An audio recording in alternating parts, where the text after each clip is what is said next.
ಬಾಳ ಸುಖವನ್ನು ತ್ಯಾಗ ಮಾಡುವೆನು, ಬಾಳ ಸುಖವನ್ನು ತ್ಯಾಗ ಮಾಡುವೆನು. ಕೈ ಕಸೆಯ ತೆರೆದಿರಿ ನೊಂದು ಕೊಳದಿರು ಜನಕ,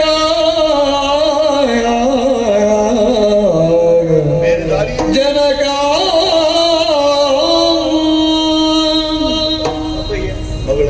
ನಿಮ್ಮ ಮನದಿಂಗಿದ್ದ ಏನು ಎಂಬುದು ಚೆನ್ನಾಗಿ ಅರ್ಥೈಸಿಕೊಂಡೆ. ನಾನು ಏನು ನೀವು ದುಃಖಿಸಬೇಡಿಯಪ್ಪ. ಮತ್ತೇನು ಮಾಡಬೇಕು, ಬೇರೆ ದಾರಿ ಕಾಣುವುದಿಲ್ಲ ನನಗೆ. ನೋಡುವ ಶಕ್ತಿ ನನಗಿಲ್ಲ. ನಿರ್ಣಾಯಕ ಹಂತಕ್ಕೆ ತಲುಪಿದ್ದೇನೆ ನಾನು. ಅಂದ್ರೆ ಈ ದೈತ್ಯಾದಿಗಳ ಉನ್ನತಿಗೆ ಬೇಕಾಗಿ ಅನವರತವಾಗಿ ಶ್ರಮಿಸ್ತಾ ಇದ್ದವರು ತಾವು. ನಾನು ಮಾಡಿದಂತಹ ಒಂದು ತಪ್ಪಿನಿಂದ ನಮ್ಮ ಸಂತತಿ ಯಾವ ಕಾಲಕ್ಕೂ ಅಡಿದು ಹೋಗುವ ಸ್ಥಿತಿಯಲ್ಲಿದೆ ಮಗಳೇ.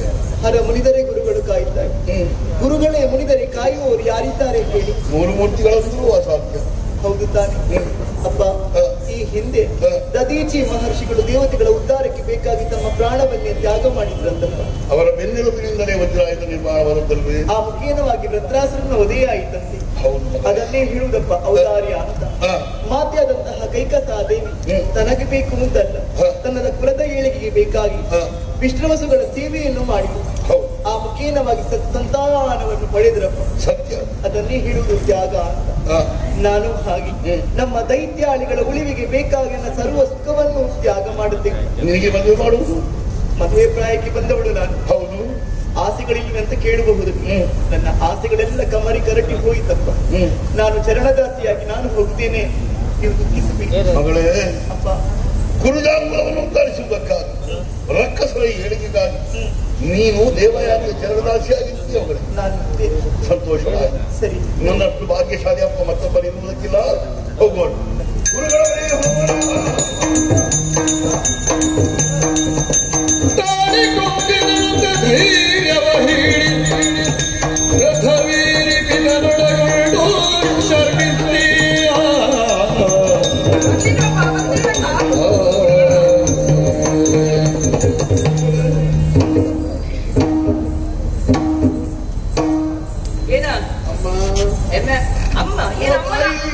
ಅಮ್ಮನ ಹಾಗೆ ಕಾಣ್ತೇನೆ ನಾನು. ಇಲ್ಲ ದೇವಯಾನಿ ಅಮ್ಮ, ಕ್ಷಮಿಸಬೇಕಮ್ಮ. ಯಾರನ್ನ? ತಪ್ಪಾಯ್ತು.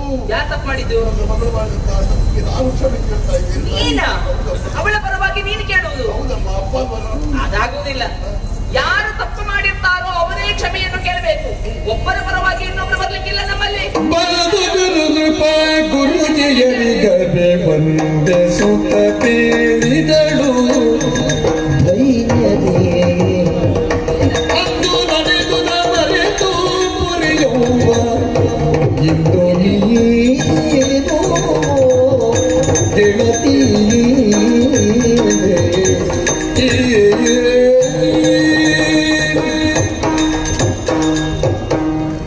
ಏನು ಜೀವದಲ್ಲಿ ಇದ್ದೇನಲ್ಲ ಅದಕ್ಕೆ.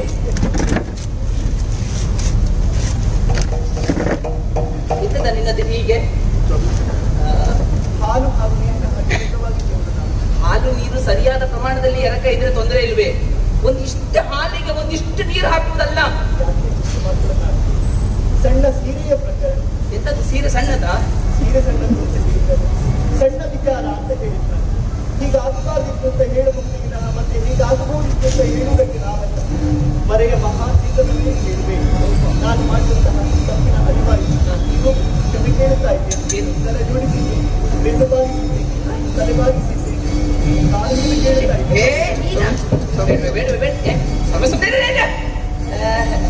ನೀನಿದ್ದದೆ ನನ್ನ ಕಾಲಿಗೆ ಇರುವುದು, ಕ್ಷಮೆ ಕೇಳುವುದು. ಬೇಡ ಬೇಡ. ಅದರಗೂ ಬರೆಯುವ ನೀನು ಇಂದ್ರಾದಿ ಸುಮನಸರನ್ನೇ ಮೆಚ್ಚಿಸಿದವ ನಿನ್ನಪ್ಪ. ಅಮ್ಮವನ ಮಗಳು ನೀನು. ಬಡ ಬ್ರಾಹ್ಮಣರು 4ನೇ ಕಾಸಿಗಾಗಿ ಪಂಚಾಂಗ ಹೇಳುವ ಪಂಚಾಂಗ ಭಟ್ಟನ ಮಗಳು ನಾನು. ನಿನ್ನಪ್ಪ ಎತ್ತರದಲ್ಲಿ ಕುತ್ಕೊಳ್ಳುವುದು, ಕಾಲಬಡದಲ್ಲಿ ನನ್ನಪ್ಪ ಕುತ್ಕೊಳ್ಳುವುದು, ಇದೆಲ್ಲ ಬೇಕೇನೆ? ಕ್ಷಮೆ ಎಲ್ಲ ಕೇಳುವುದು ಬೇಡ. ಹೋಗು. ಅವಳು ಶ್ರಮಿಸಿದ್ದಾಳೆ, ಹೋಗಿ ಮತ್ತೆ ಹೋಗು.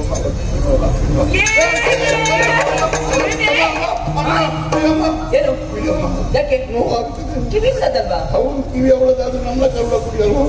ನಮ್ಮ ಕರುಳು ಹಿಂಡಿದ ಹಾಗಾಗುತ್ತದೆ. ಇವಳ ಕಿವಿ ಹಿಂಡಿದ್ರೆ ನಿನ್ನ ಕರುಳು ಹಿಂಡಿದ ಹಾಗಾಗ್ತದೆ. ಹಾಳು ಕೋಪದಲ್ಲಿ ಬಿದ್ದಿರುವಾಗ ನನ್ನ ಅಪ್ಪನ ಕರುಳು ಏನಾಯ್ತು ಏನು ಅಲ್ವಪ್ಪ? ನನ್ನಲ್ಲಿ ಕರುಳೇ ಇಲ್ಲ.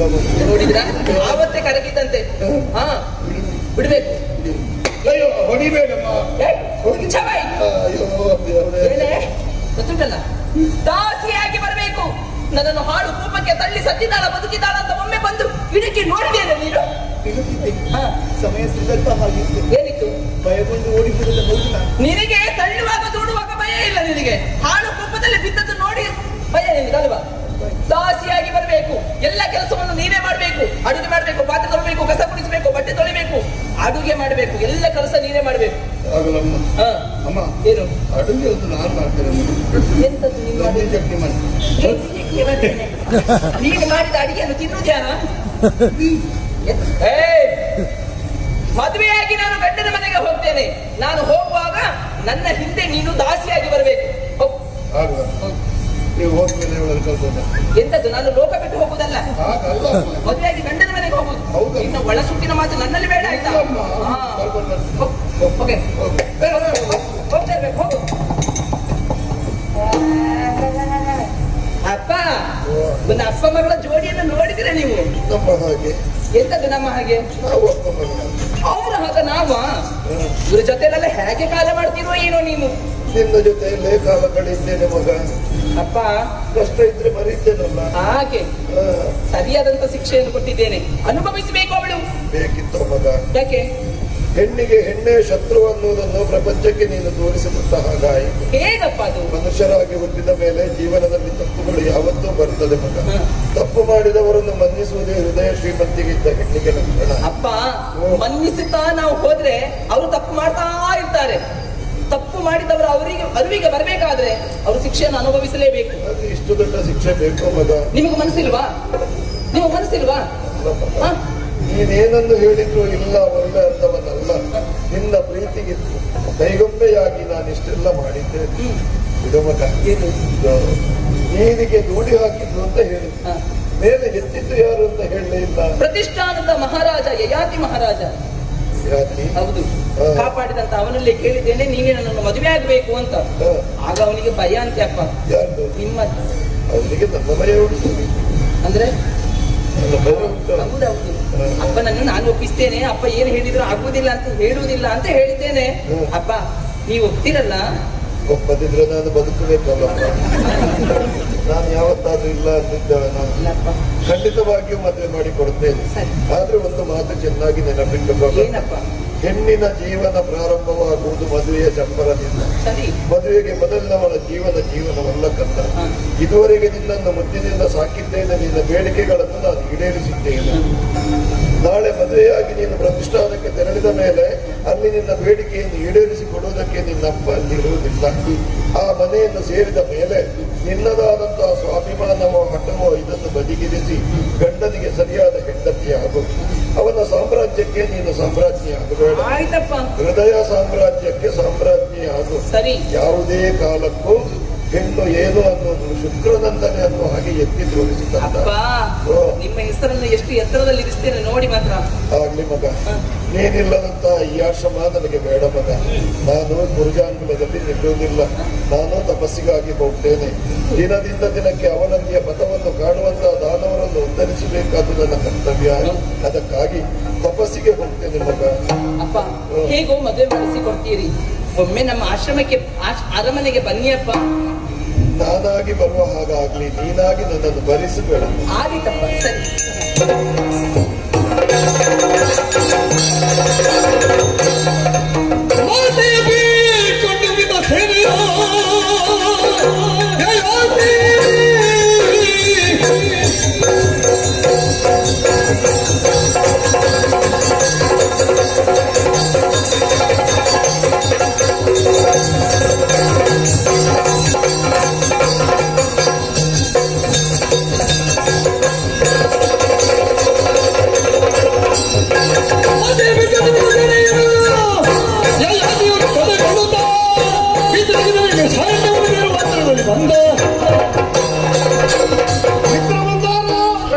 ಹೆಣ್ಣಿನ ಚಿತ್ತವನ್ನು ಪುರುಷನ ಭಾಗ್ಯವನ್ನು ತಿಳಿಯುವುದಕ್ಕೆ ಸೃಷ್ಟಿಕರ್ತನಾದ ಬ್ರಹ್ಮನಿಗೂ ಸಾಧ್ಯ ಇಲ್ಲ ಅಂತ ಒಂದು ಮಾತು ಹೇಳಿದ್ರಲ್ಲ, ಅದು ನನ್ನ ಜೀವನದಲ್ಲಿ ಅಕ್ಷರಾರ್ಥವಾಗಿ ಸತ್ಯವಾಯಿತಲ್ಲ. ಬ್ರಾಹ್ಮಣ ಕಲಿಯಾಗಿರುವಂತಹ ದೇವಯಾನಿ ಕ್ಷತ್ರವೀರನಾದಂತಹ ಯಯಾತಿಯನ್ನು ಮನಿಸುವುದಕ್ಕೆ ಮುಂದಾಗ್ತಾನೆ ಅಂತ ಇದ್ರೆ ಇದು ವಿಧಿಯ ವೈಪರೀತ್ಯವಲ್ಲದೆ ಬೇರೇನು ಹೇಳು. ಎತ್ತನ ಮಾಮರ, ಎತ್ತನ ಕೋಗಿಲೆ, ಬೆಟ್ಟದ ತುದಿಯಲ್ಲಿ ಸಿಗುವ ನೆಲ್ಲಿಕಾಯಿಗೂ ಸಮುದ್ರದ ತಟಾಕದಲ್ಲಿ ಸಿಗುವ ಉಪ್ಪಿಗೂ ಸಂಬಂಧ ಕಲ್ಪಿಸಿದಂತೆ ಭಾಸವಾಗುವುದಿಲ್ಲ. ಇನ್ನೇನು ಸಂಬಂಧ ಹಸಬಣೆಯನ್ನು ಏರ್ತದೆ ಅಂತ ಆಗುವಾಗ ಗುರುಗಳಾದಂತ ಅಂಗೀರಸರ ನಿರೂಪ ಯಜ್ಞ ಸಂರಕ್ಷಣೆಗಾಗಿ ನಾನು ಬರತಕ್ಕದ್ದು ಅಂತ ಮಾತೆಯ ಪಾದಕ್ಕೆ ಬಡಿದು ಆಶೀರ್ವಾದವನ್ನು ಬೇಡಿ ಹೊರಟು ನಿಂತಿದ್ದೇನೆ. ಹೋಗುವುದೆಲ್ಲಿಗೆ? ಹೋಗುವುದು ನಾವು ಋಷ್ಯಾಶ್ರಮಕ್ಕೆ. ಹೇಗಿರ್ತದೋ? ಋಷ್ಯಾಶ್ರಮದ ಬಗ್ಗೆ ಗುರುಗಳು ಹೇಳಿದ್ದು ಈಗ ನನಗೆ ನೆನಪಾಗುತ್ತಾ ಇದೆ. ವರ ವೇದ ವ್ಯಾಕರಣಾದಿ ಘೋಷ, ಪರಮ ಮಂತ್ರ ಉಪದೇಶಿಸುವ ಸಂತೋಷ, ನಿರತ ದಿವ್ಯಾತ್ಮನ ಧ್ಯಾನಿಪ ವಿಲಾಸ, ಚರು ಸಮಿದ ಆಚ್ಚ ಕುಶ ನಿರುಪಮ ಕುಂಡಲಾಂಕಿತ ಭಸ್ಮಲೇಪ, ತರತರದೊಳಕ್ಕೆ ಕಾರ್ಯಾದಿ ಸುಖಲಾಪ, ಸ್ಥಿರ ತಪವನ್ನು ಮಾಡುವಂತಹ ಋಷ್ಯಾಶ್ರಮಕ್ಕೆ ನಿಮ್ಮ ಜೊತೆಯಲ್ಲಿ ಬರಬೇಕೆಂದು ತವಕ ನನಗೂ ಆಗುತ್ತಾ ಇದೆ. ಆಶ್ರಮ ಪ್ರದೇಶದ ಕಲ್ಪನೆ ಇಲ್ಲದೆ ನಿನ್ನಲ್ಲಿ ನಾ ಕೇಳಿದ್ದಲ್ಲ. ಯಾವಾಗ ನೋಡಿದ್ರು ಇಂಥದ್ದನ್ನು ಬಾಯ್ಪಾಠ ಹೊಡಿತಾ ಇರ್ತಲ್ಲ. ಆಗೊಮ್ಮೆ ಈಗೊಮ್ಮೆ ನಿನಗೆ ಹೇಳಲಿಕ್ಕೆ ಸಂದರ್ಭ ಸಿಕ್ಕದೇ ಇದ್ರೆ ನೀ ಕಲಿತದ್ದು ನಿನ್ನಲ್ಲೇ ಸತ್ತು ಹೋಗುದಿಲ್ವೇನೋ? ಗುರುಗಳು ಹೇಳಿದ್ದು ಹಾಗೆ. ಶ್ರವಣ, ಪಠನ, ಮನನ, ನಿಧಿಧ್ಯಾಸನ, ಶ್ರದ್ಧೆಯಿಂದ ಕೇಳುದು, ಹಾಗೆ ಬಾಯ್ಪಾಠ ಮಾಡುದು, ಅದನ್ನು ಮನಸ್ಸಿಗೆ ನಾಟಿಸಿಕೊಳ್ಳುದು, ಸಂದರ್ಭೋಚಿತವಾಗಿ ಪ್ರಯೋಗ ಮಾಡು ಮಗನೇ ಅಂತ ಹೇಳಿದ್ರಿಂದ ನೀವು ಕೇಳುವಾಗ ಹೇಳುವಂತ ಒಂದು ಅವಕಾಶ ಸಿಕ್ತು. ನಿರತವೂ ಅಭ್ಯಾಸದಲ್ಲಿರುವಂತಹ ನಿನ್ನನ್ನು ಮುಟ್ಟುವುದಕ್ಕೆ ಜನಾದೇವತೆಯೂ ಹಿಂದೇಟು ಹಾಕಿದ್ದಾಳೋ ಅಂತ ಅಂದ್ರೆ ಗೊತ್ತಾಗಲಿಲ್ಲ. 65 ದಾಟಿದ ಪುಣ್ಯಾತ್ಮ, ಇನ್ನು 22 ಹಾಕಿದ್ಯಲ್ಲ. ಏನು ಮಾಡುದು ಪ್ರಭು? ಈ ಕ್ಷೇತ್ರದಲ್ಲಿ ನನ್ನನ್ನು ಯಾರೇ ಅಪಮಾನ ಮಾಡಲಿ, ನನ್ನ ಬಗ್ಗೆ ಯಾರು ಏನೇ ಹೇಳಿ, ಅದೆಲ್ಲವನ್ನು ದೇವರ ಪಾದಪಡಕ್ಕೆ ಸಮರ್ಪಿಸುತ್ತಾ ನಿಮ್ಮಂತವರ ಒಡನಾಟ, ಇಂಥ ಸಜ್ಜನರ ಆಶೀರ್ವಾದ ಇರುವುದರಿಂದ ನಾನು ಹೀಗೆ ಇದ್ದೇನೆ.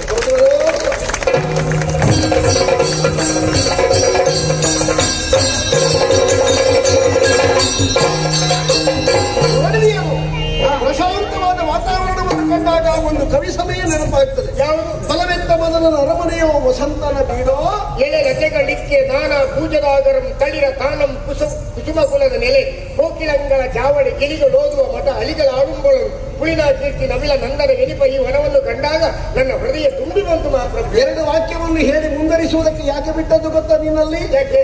ನಾವು ಓದಿ ಮುಚ್ಚಿಟ್ಟದ್ದನ್ನು ಬಿಡಿಸಿ ನೋಡಿದ್ಯಾ ಇಲ್ವೋ ಅಂತ. ನೀವು ಎಷ್ಟೊತ್ತಿಗೆ ಹೊರಗೆ ಹೋಗ್ತಿರುತ್ತೀರಿ ಕಾಯ್ತಾ ಇದ್ದು ಹೋಗುದೇನು? ಕಂಡ ಸುಂದರ ಪಂಚವರ್ಣದ ಒಂದು ಪಕ್ಷಿಯ ಮರದಿ ಕುಳಿತು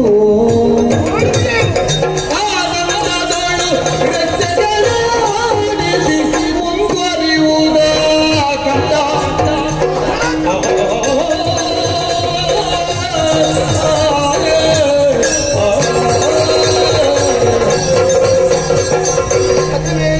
ನನ್ನ ದೃಷ್ಟಿಯಲ್ಲಿಯೇ ನಿಂತಿತ್ತು. ಯಾಕೆ ಬಲ್ಲಯ್ಯ? ಪಂಚವರ್ಣದಿಂದ ಒಡಗೂಡಿದ ಒಂದು ಸುಂದರವಾದ ಹಕ್ಕಿ ರೆಕ್ಕೆಯನ್ನು ಬಿಚ್ಚಿ ಕೊಂಬೆಯಲ್ಲಿ ಕೂತಿದೆ. ಅದು ನನಗೆ ಬೇಕು. ಹೌದೇ? ಜೊತೆಯಲ್ಲಿ ನೀನಿದ್ದಿ ಎನ್ನುವುದರಿಂದ ಸಿಗ್ತದೆ ಎನ್ನುವ ವಿಶ್ವಾಸ ನನಗೆ ಅರ್ಥ ಆಗಿಲ್ಲ ಪ್ರಭು. ಎಷ್ಟೆಲ್ಲ ಜೀವನದಲ್ಲಿ ಹಕ್ಕಿ ಹಿಡಿದವ ನೀನು. ಅಂದ್ರೆ ನಾನು ಹಕ್ಕಿ ಬಿಟ್ಟಿ ಜನಾಂಗದವನ ಹಾಗಂತಲ್ಲ, ಸಕನಾದ ನೀನು ಗೆಳೆಯನಾದ ನನಗೆ ಒಂದು ಹಕ್ಕಿ ಹಿಡಿಯಲಾರೆಯ? ಪ್ರಭು, ನಾನು ಹಿಡಿದ್ರೆ ಸಣ್ಣ ಸಣ್ಣ ಹಕ್ಕಿಗಳನ್ನು ಹಿಡಿದೇನು, ನೀವು ಒಂದೊಂದ್ಸಲ 4-5 ದೊಡ್ಡ ದೊಡ್ಡ ಹಕ್ಕಿಗಳನ್ನು ಹಿಡ್ಕೊಂಡು ಹೋಗುದಿಲ್ವಾ? ನಿನ್ನಲ್ಲಿ ಕೋಳಿ ಸುದ್ದಿ ಮಾತಾಡಿದಲ್ಲ, ಹಕ್ಕಿ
ಶಾಸ್ತ್ರಕುಲಪಂಗವನಾದ ನಾನು ಸೌಂದರ್ಯಾಸ್ವಾದನಾದ ಹರಿಯಲ್ಲಿ ಹಕ್ಕಿಯೊಂದಕ್ಕೆ ಬಾಣ ಬಿಟ್ಟಾದರೂ ಅದನ್ನು ಪಡೆಯಬೇಕು ಎನ್ನುವ ವಾಂಛೆಯನ್ನು ಮುಂದಿರಿಸಿ ಸೌಂದರ್ಯಾಸ್ವಾದನೆ ಮಾಡುವ ಬಾಣ ಬಿಡುತ್ತೆ. ನೋಡಿದ್ದಾರೆ ಜೀವಂತ ಜೀವ ಸಿಕ್ಕದೇ ಇದ್ರೆ ಸತ್ತಾದ್ರೂ ಸಿಕ್ಲಿ ಅಂತ. ಪ್ರಯೋಜನ ಏನು ಅಂತ ಬೇಡ. ಆಮೇಲೆ ನಾವಿಬ್ಬರು ಒಟ್ಟಿಗೆ ಕೂತ್ಕೊಂಡು ಹೀಗೆ ಮಾಡಿ ಎಲ್ಲೆಲ್ಲಿಂದ ಯಾರ್ಯಾರನ್ನು ಕರ್ಕೊಂಡು ಬರ್ತಾರೆ. ಮೊದಲ 2 ಅಭಿನಯದಲ್ಲಿ ಬೆವರಿದ್ರೆ ಮತ್ತೆ ಗಾಳಿ ಬೀಸುವುದು ಅಂತ. ಈಸಲಿಗೆ ಹೌದು, ಬಣ್ಣ ಬಣ್ಣದ ಪುಕ್ಕಗಳನ್ನು ಕಿತ್ತು ಚೆನ್ನಾಗಿ ಜೋಡಿಸಿ ಬಣ್ಣದ ಬೀಸಣಿಗೆ ಮಾಡುವಾಗ ಚಂದ ಉಂಟು ಅಂತ ಹೊರಟ್ರೆ ನಿನ್ನದಿದು. ಜಗತ್ತಿನಲ್ಲಿ ಸುಂದರವಾದದ್ದನ್ನು ಕೆಡಿಸಬಾರದು. ಜಗದಿ ಸುಂದರ ವಸ್ತುವನ್ನು ಕಂಡು ಮುಗುಮಿಗುವ ಸಂತಸರಿ ನದಿದರು ಅಯ್ಯ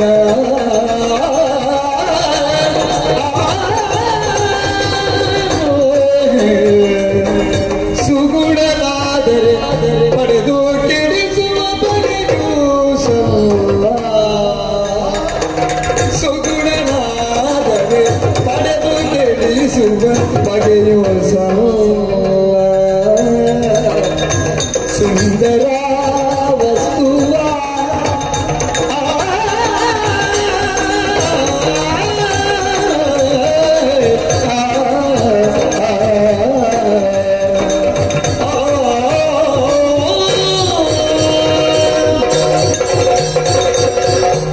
ಸುಂದರವಾದದ್ದನ್ನು ಆಸ್ವಾದಿಸುವುದಕ್ಕೆ ಸುಮನಸರೆಲ್ಲರಿಗೂ ಸಾಧ್ಯವಾಗುತ್ತೆ. ಆದರೆ ಸೌಂದರ್ಯ ತನ್ನೊಬ್ಬರದೇ ಆಗಬೇಕು ಅಂತ ಅದನ್ನು ಹಿಂಸಿಸಿ ಆದರೂ ಪಡೆಯುವುದು ಹೊರಡುವುದು ಸಂಸ್ಕಾರವಂತರ ಸಭ್ಯರ ಲಕ್ಷಣ ಅಂತ ಆಗುವುದಿಲ್ಲ. ಯೋಚನೆ ಮಾಡು.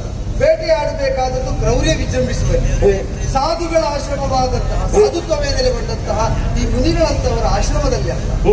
ಯೋಚನೆ ಮಾಡಿದ್ರೆ ನಿನಗೆ ವೇದ್ಯವಾಗುತ್ತದೆ. ಹೇಗೆ? ವ್ಯಸನವಾಗಬಹುದಾದದ್ದನ್ನು ಅತಿಯಾಗಿ ಹಂಚಿಕೊಂಡು ಅದು ಹೆಣ್ಣಿರ್ಲಿ, ಮೃಗಯ ಇರ್ಲಿ, ದ್ಯೂತ ಇರ್ಲಿ, ಯಾವುದೇ ಇರ್ಲಿ, ಅದು ನಿನ್ನ ಕೆಡುಕಿಗೆ ಕಾರಣವಾಗುತ್ತದೆ. ಆದ್ದರಿಂದ ಈಗ ಹಿಂಸೆ ಲೋಕದಲ್ಲಿ ಕೆಲವೊಮ್ಮೆ ಅನಿವಾರ್ಯ ಅಂತ ಆಗ್ತದೆ ಬದುಕುವುದಕ್ಕೆ.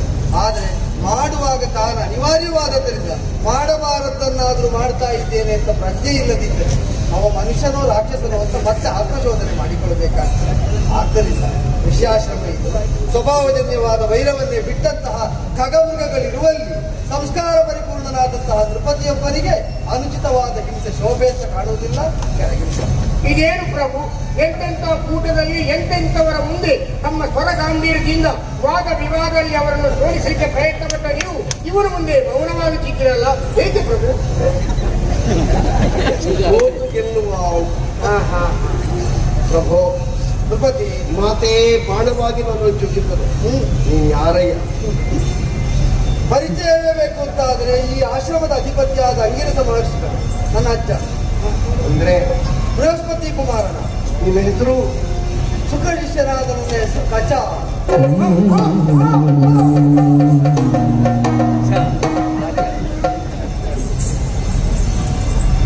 ನಮಸ್ಕಾರ ಮಾಡುವುದಕ್ಕೆ ಸ್ವಲ್ಪ ಎಡೆ ಸಿಕ್ಕಿದ್ರೆ ಸಾಕು, ದೀರ್ಘದಂಡ ಪ್ರಣಾಮ.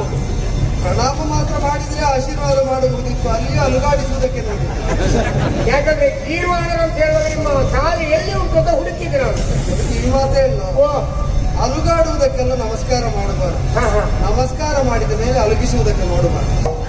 ಎರಡು ಅದರಲ್ಲಿ ಉಂಟು. ಪ್ರತಿಷ್ಠಾನದ ಕರೆ ರಾಜ ಯಯಾತಿ ನಹುಷ ಪುತ್ರ. ಆಗೊಮ್ಮೆ ಈಗೊಮ್ಮೆ ನಿಮಗೆ ಬಿಡುವಾದ್ರೆ ನಮ್ಮ ಪ್ರತಿಷ್ಠಾನಕ್ಕೂ ಭೇಟಿ ಕೊಡಬೇಕು ಅಂತ ಪ್ರಾರ್ಥನೆ. ದೇವಲೋಕಕ್ಕೆ ಹೋದಾಗಲೆಲ್ಲ ಅಪ್ಪನಾದಂತಹ ನಹುಷಭೂಪತಿ ಸುರಪೀಠ ವಿರಾಜಿತನಾದದ್ದನ್ನು ಗಮನಿಸ್ತಾವ. ಮಗನಾದ ಯಯಾತಿ ಹೀಗೆ ಒಳ್ಳೆಯ ವಿಚಾರ ಇಲ್ಲಿಂದ ಬಂದರು ಸ್ವೀಕರಿಸುವ ಔದಾರ್ಯವನ್ನು ತೋರಿದ ಸುಮನಸ ಅಂತ ತಿಳಿದ ಮೇಲೆ ಆ ಸಖ್ಯವನ್ನು ಸ್ವೀಕರಿಸಿದ್ದೇನೆ. ಸಮಯ ಸನ್ನಿವೇಶ ಒದಗಿ ಬಂದ್ರೆ ಆ ಸ್ಥಾನಕ್ಕೂ ಬರ್ತೇನೆ. ಆದ್ರೆ ಈಗ ಎಚ್ಚರ ಏನಪ್ಪ, ಅವರದ್ದೇನೋ ಉಂಟು. ಏನಿಲ್ಲ, ಎಲ್ಲಿಯಾದ್ರೂ ಅವಕಾಶ ಕೊಡದೇ ಇದ್ರೆ ಮತ್ತೆ ನಮಗೆ ವಿಶ್ರಾಂತಿ.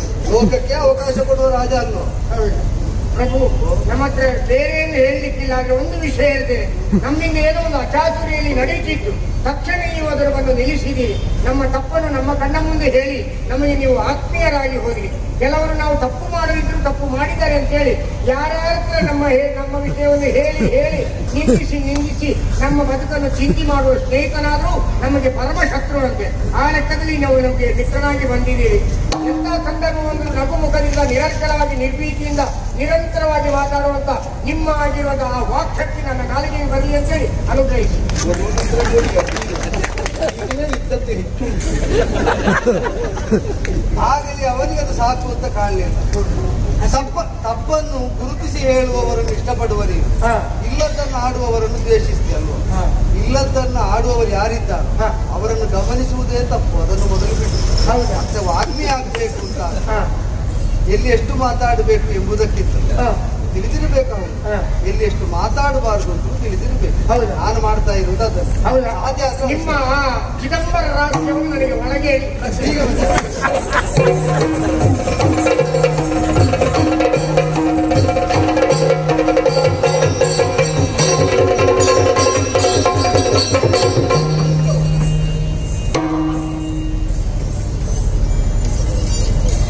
ಸಹೋದರದಿ ಕಲಾಭಿಮಾನಿ ಬಂಧುಗಳಲ್ಲಿ ಕಲಾ ತಂಡದ ಪರವಾಗಿ ವಿಜ್ಞಾಪನೆ. ಈಗಾಗಲೇ ಸುಂದರ ಕಥೆಯಲ್ಲಿ ತಲ್ಲೀನರಾದ ತಮ್ಮ ಗಮನವನ್ನು ಇತ್ತ ಸೆಳೆದಕ್ಕಾಗಿ ಕ್ಷಮೆಯನ್ನು ಯಾಚಿಸುತ್ತೇವೆ. ಇಂದಿನ ಈ ಕಾರ್ಯಕ್ರಮಕ್ಕೆ ಪ್ರತ್ಯಕ್ಷವಾಗಿಯೂ ಪರೋಕ್ಷವಾಗಿಯೂ ಸಹಕರಿಸಿದ ಊರಿನ ಅಭಿಮಾನಿ ಬಂಧುಗಳಿಗೆ ನಮ್ಮ ಕಲಾ ತಂಡದ ಎಲ್ಲ ಸದಸ್ಯರ ಪರವಾಗಿ ಅನಂತ ಧನ್ಯವಾದಗಳು.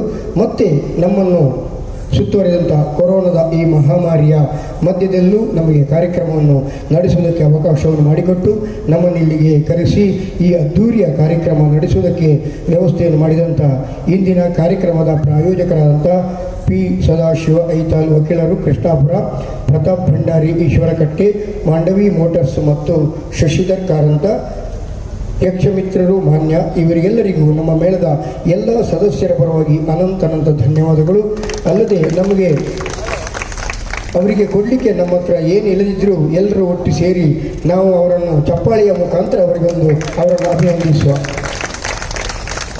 ಜೊತೆಯಲ್ಲಿ ನಮಗೆ ಸರ್ವ ರೀತಿಯ ಸಹಕಾರವನ್ನು ನೀಡಿದಂಥ ದೇವಸ್ಥಾನದ ಆಡಳಿತ ಮುಕ್ತೇಶ್ವರರಾದಂಥ ಶಿಲೆ ರಾಘವೇಂದ್ರ ಶಾಸ್ತ್ರಿಗಳು, ಅರ್ಚಕರು ಹಾಗೂ ಸಿಬ್ಬಂದಿ ವರ್ಗದವರಿಗೂ ನಮ್ಮ ಕಲಾ ತಂಡದ ಎಲ್ಲ ಸದಸ್ಯರ ಪರವಾಗಿ ಅನಂತ ಧನ್ಯವಾದಗಳು. ಮುಂದಿನ ವರ್ಷವೂ ಇದಕ್ಕಿಂತಲೂ ಅದ್ಧೂರಿಯ ಒಂದು ಯಕ್ಷಗಾನ ಕಾರ್ಯಕ್ರಮವನ್ನು ಮಾಡುವಂಥ ದಿವ್ಯ ಶಕ್ತಿಯನ್ನು ಆ ದೇವರು ಸದಾಶಿವ ಐತಾಳ್ ಮತ್ತು ಪ್ರತಾಪ್ ಭಂಡಾರಿ ಮತ್ತು ಮಾಂಡವಿ ಮೋಟಾರ್ಸ್, ಶಶಿಧರ್ ಕಾರಂತ ಇವರಿಗೆಲ್ಲರಿಗೂ ಆ ಭಗವಂತನು ಅನುಗ್ರಹಿಸಲಿ ಅಂತ ಕೇಳಿಕೊಳ್ಳುತ್ತಾ ನಮ್ಮ ಕಲಾ ತಂಡದ ಒಂದೆರಡು ಕಾರ್ಯಕ್ರಮಗಳ ಮುನ್ನೋಟ ಹೀಗಿದೆ. ನಾವು ಏಪ್ರಿಲ್ 3ನೇ ತಾರೀಕಿಗೆ ಧೈರ್ಯಬೈಲು ಕೊಂಚಾಡಿಯಲ್ಲಿ ರಾತ್ರಿ 9:30ಕ್ಕೆ ಚೂಡಾಮಣಿ, ಚಕ್ರವ್ಯೂಹ, ಮಹಿಷಮರ್ದಿನಿ ಎನ್ನುವಂಥ ಪ್ರಸಂಗವನ್ನು ಆಡಿ ತೋರಿಸಲಿಕ್ಕಿದ್ದೇವೆ. ಇದೇ ಏಪ್ರಿಲ್ 20ನೇ ತಾರೀಕಿನಂದು ನಾಗರಕ್ತೇಶ್ವರಿ ಗುಳಿಗ ಸನ್ನಿಧಿ ಜಲ್ಲಿಗುಡ್ಡೆ ಬಜಾರ್ನಲ್ಲಿ 6:30ಕ್ಕೆ ಇದೇ ಶುಕ್ರನಂದನ ಎನ್ನುವಂತಹ ಪ್ರಸಂಗವನ್ನು ಆಡಿ ತೋರಿಸಲಿಕ್ಕಿದ್ದೇವೆ. ನಾಳೆ ನಾವು ಮುಚ್ಚೂರಿನಲ್ಲಿ ಹನುಮೋದ್ಭವ ಎನ್ನುವಂಥ ಪ್ರಸಂಗವನ್ನು ಆಡಿ ತೋರಿಸಲಿಕ್ಕಿದ್ದೇವೆ. ಸಾಧ್ಯವಾದಲ್ಲಿ ಎಲ್ಲ ಕಾರ್ಯಕ್ರಮಗಳಿಗೂ ಹೆಚ್ಚಿನ ಸಂಖ್ಯೆಯಲ್ಲಿ ಭಾಗವಹಿಸಿ ಪ್ರೋತ್ಸಾಹ ನೀಡಬೇಕಾಗಿ ಕೇಳಿಕೊಳ್ಳುತ್ತಾ ನಮ್ಮ ಕಲಾ ತಂಡದ ಅಭಿಮಾನಿಗಳಾದ ತಮಗೆಲ್ಲರಿಗೂ ನಮ್ಮ ಆರಾಧ್ಯ ದೇವರು ಕ್ಷೇತ್ರ ದೇವತೆಯು ಸದಾ ಆಯುರಾರೋಗ್ಯ ಭಾಗ್ಯವನ್ನು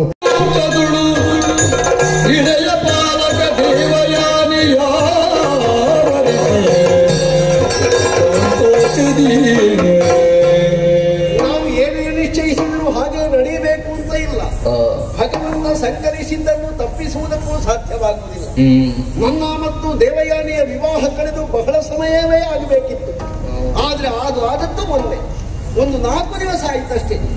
ಆದ್ರೆ ಪ್ರಸ್ಥ ಮುಹೂರ್ತ ಎನ್ನುವುದು ಇವತ್ತು ಅಂತ ಕುಲಪುರೋಹಿತರು ಹೇಳಿದ್ದರಿಂದ ಕಲಶ ಮುಹೂರ್ತವೇ ಮೊದಲಾದ ಶುಭ ಕಾರ್ಯಗಳೆಲ್ಲ ಮುಗಿದಾದ ಬಳಿಕ ವಧುವನ್ನು ಕಾಣುವುದಕ್ಕೆ ನಾವು ಹೊರಟಿದ್ದೇನೆ. ನನ್ನವಳು ನನಗಾಗಿ ಅಂತಃಪುರದಲ್ಲಿ ಶೃಂಗರಿಸಿ ಕಾಯುತ್ತಾ ಇರಬಹುದು. ಆ ರಸ ನಿಮಿಷದಲ್ಲೇ ಕಾಲ ಕಳೆಯುವುದಕ್ಕೆ ಒಂದು ಸ್ವಲ್ಪ ವಿನೋದದಲ್ಲೇ ಹೊರಡುತ್ತೇನೆ.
ಲಾಸ್ಯದ ಪ್ರಜ್ಞೆ, ಒಂದು ಹಾಸ್ಯದ ಓರೆ ನೋಟ. ಹೆಣ್ಣಾದ ನಿನಗೆ ಮತ್ತಷ್ಟು ಮತ್ತಷ್ಟು ರಂಗೇರುವುದಕ್ಕೆ ಅನುಕೂಲ್ಯವನ್ನು ಒದಗಿಸಿಕೊಟ್ಟಿದೆ. ಪಾರದರ್ಶಕವಾದ ಬಟ್ಟೆಯಲ್ಲಿ ಅಪಾರ ದರ್ಶನವನ್ನು ಪಡೆದಿರುವಂತಹ ನಿನ್ನ ಮೈಸಿರಿಯನ್ನು ಕಂಡಾಗ ಇದು ನನ್ನದ್ದು ಎನ್ನುವುದನ್ನು ಹೇಳಿಕೊಳ್ಳುವುದಕ್ಕೆ ಅಭಿಮಾನ ಹೆಚ್ಚುತ್ತದೆ. ದೇವಯಾನ, ನಿಜವಾಗಿಯೂ ನಾನು ಭಾಗ್ಯಶಾಲಿ. ನಿನ್ನಂತಹ ಹೆಣ್ಣಿನ ಒಂದು ಸಾಂಗತ್ಯ ಸುಖ ಉಂಟಲ್ಲ, ಒಂದು ಗಗನಯಾನಕ್ಕಿಂತಲೂ ಹೆಚ್ಚಿನ ಸುಖ ಅಂತ. ಚಿನ್ನ, ಕಣ್ಣಿನ ಬೆಣ್ಣೆಯೇ, ಓ ನನ್ನ ಮುದ್ದಿನ ಮುದ್ದೆಯೇ, ಬಾರೆ. ಕ್ಷಣ ಹೊತ್ತು ನಷ್ಟ ಆಯಿತು ಅಂತಾದ್ರೆ ಇನ್ನು ಈ ರಾತ್ರಿ ಆ ಗಳಿಗೆಗಳು ಸಿಕ್ಕುವುದಿಲ್ಲ. ನನ್ನ ಪಲ್ಲಂಕವನ್ನು ಏರು, ನನ್ನನ್ನು ರಮಿಸು, ಸುಖಿಸು.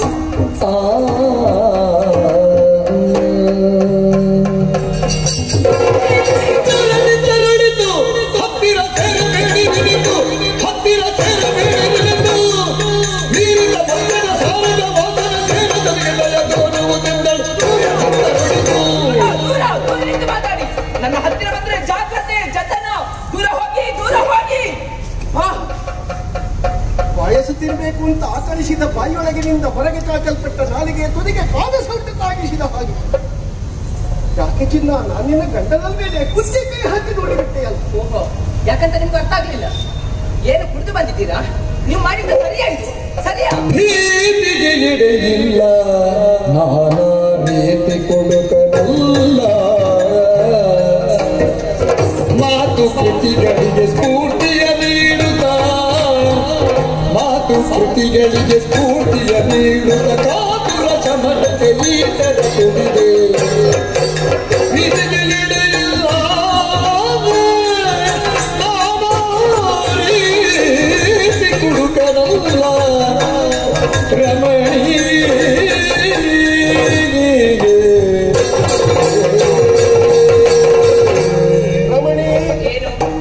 ರಮಣ ಮತ್ತೆ ರಮಣಿ ಎನ್ನುವಂತಹ ಶಬ್ದಕ್ಕೆ ಅರ್ಥವೇ ಒಬ್ಬರನ್ನು ಒಬ್ಬರು ರಮಿಸತಕ್ಕವರು. ಸರಿ, ನನ್ನ ಜೀವನಗೆಜ್ಜದ ಪಾಲುಗಾರ್ತಿ ನೀನು. ಓಹ್, ನೆನಪಿದೆಯಲ್ಲ ನಿಮಗೆ? ನನ್ನ ಬದುಕಿನ ಬಂಗಾರದ ಗನಿ ನೀನು. ಕೋಪಿಸಿಕೊಳ್ಬೇಡವೆ. ಓಹೋ, ಯಾಕೆ? ನಿನ್ನನ್ನು ರೇಗಿಸುವುದಕ್ಕಾಗಿ ಅಥವಾ ಈ ರಾತ್ರಿಯನ್ನು ಹಾಳು ಮಾಡಬೇಕು ಎನ್ನುವ ಉದ್ದೇಶದಲ್ಲಿ ನಾನು ಕುಡಿದದ್ದಲ್ಲ. ದಿನ ಅಭ್ಯಾಸ ಉಂಟು, ಇವತ್ತು ಆಗಲಿಲ್ಲ, ರಾತ್ರಿಯಿಂದಲೇ ಕುಡಿದು ಬಂದದ್ದು. ಒಂದು ದಿವಸವೂ ನಿಮಗೆ ಬಿಡ್ಲಿಕ್ಕೆ ಆಗುವುದಿಲ್ಲ ಅಲ್ಲವೇ? ಮತ್ತೆಂತದ್ದು? ಅಂತಹ ಕುಡುಕ ನಾನು ಅಂತ ಯಾವ ಕಾಲಕ್ಕೂ ನೀ ತಿಳಿಬೇಡ. ಇವತ್ತು ಯಾಕೆ ಕುಡಿದ ಗೊತ್ತಾ? ಯಾಕೆ? ಆಮೋದ ಪ್ರಮೋದದಲ್ಲಿ ಕಳೆಯಬಹುದಾದ ಈ ರಸ ನಿಮಿಷ ಮತ್ತಷ್ಟು ಕಳೆಗಟ್ಟಲಿ, ಇನ್ನಷ್ಟು ಸೊಬಗನ್ನು ವರ್ತಿಸಲಿ, ಅಥವಾ ಲವಿಲವಿಕೆಗಳು ದ್ವಿಗುಣವಾಗಲಿ ಮಾತ್ರ ಅಲ್ಲ, ಒಂದು ಚೈತನ್ಯ, ಹೊಸ ಹುರುಪು, ಉಲ್ಲಾಸ, ಆನಂದ ಹೆಚ್ಚಬೇಕು ಎನ್ನುವುದಕ್ಕಾಗಿ ಒಂದು ಸ್ವಲ್ಪ ಅದರ ಬಗ್ಗೆ ನಿನಗೆ ಗೊತ್ತಿಲ್ಲದೆ ಇದ್ದದ್ದರಿಂದ ಅದರ ಪರಿಣಾಮದ ಬಗ್ಗೆ ಊಹೆ ನಿನಗಿಲ್ಲ. ಅದು ಎಷ್ಟು ಲಹರಿ ಕೊಡ್ತದೆ ಕೇಳಿದ್ರೆ ಗೊತ್ತಿಲ್ಲ, ಕುಡಿದ ನಿಮಗೆ ಗೊತ್ತುಂಟು.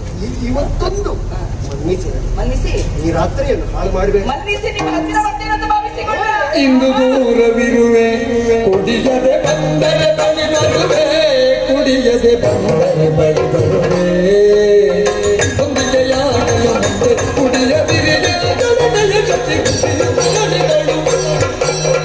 ಇಂದು ದೂರವಿರುವೆ ಕುಡಿಯದೆ ಬಂದರೆ ಬಳಿ ಬರುವೆ.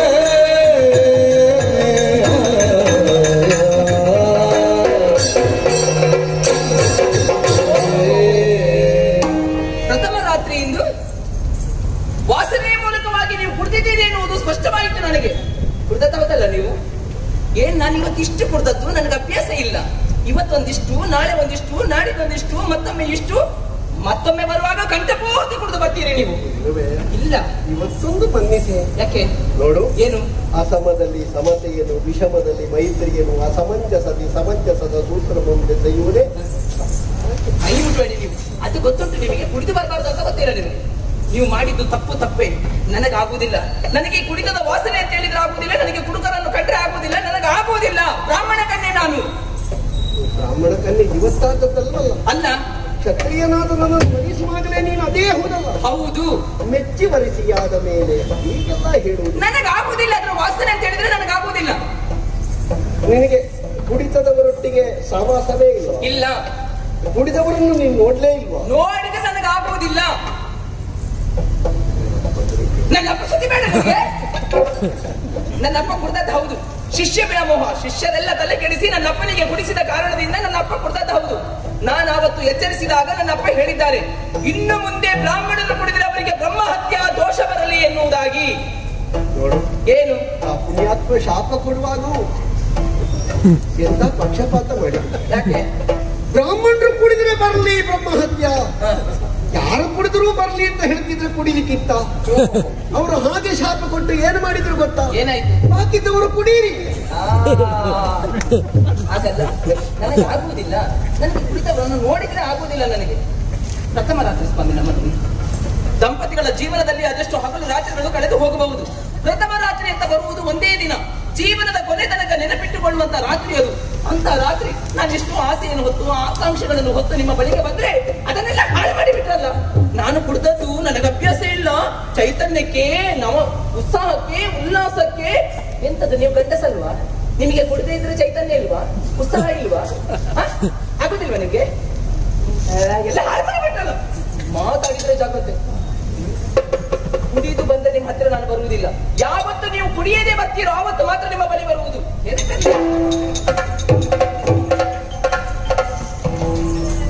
ಪ್ರಥಮ ಚುಂಬನವೇ ಸಂತಭಗ್ನ ಅಂತ ಆಯ್ತು. ನಾನೆಣಿಸಿದ್ದು ನಾ ಕುಡ್ದದ್ದಕ್ಕೆ ಅಮಲು ಉಂಟು. ನೋಡಿಯಪ್ಪ, ಈಗ ಇದಕ್ಕಿಂತ ಹೆಚ್ಚು ಅಮಲು ಈ ಬ್ರಾಹ್ಮಣತಿ ಕುಡಿದ ಹುಳಿ ಮಜ್ಜಿಗೆ ಉಂಟು ಅಂತ ನನಗೆ ಗೊತ್ತು.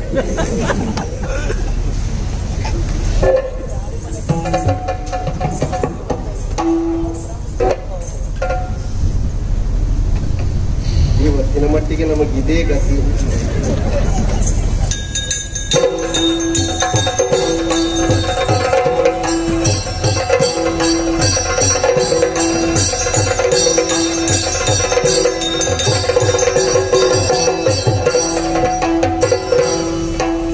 ಲಾಲಿಸಬೇಕು ಭೂಪಾಲಕ ದಯದಿ,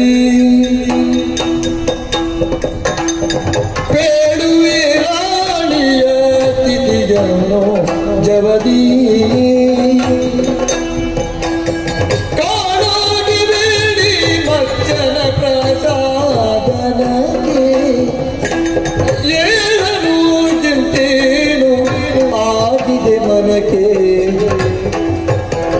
ತಾರನಾರದೆ ಬಿಸು ಸಂಯುತಲಿಗಳು ಶೀಲಗುಣಾನ್ವಿತ ಬಂದು ಕಾಣುವುದು. ಭೂ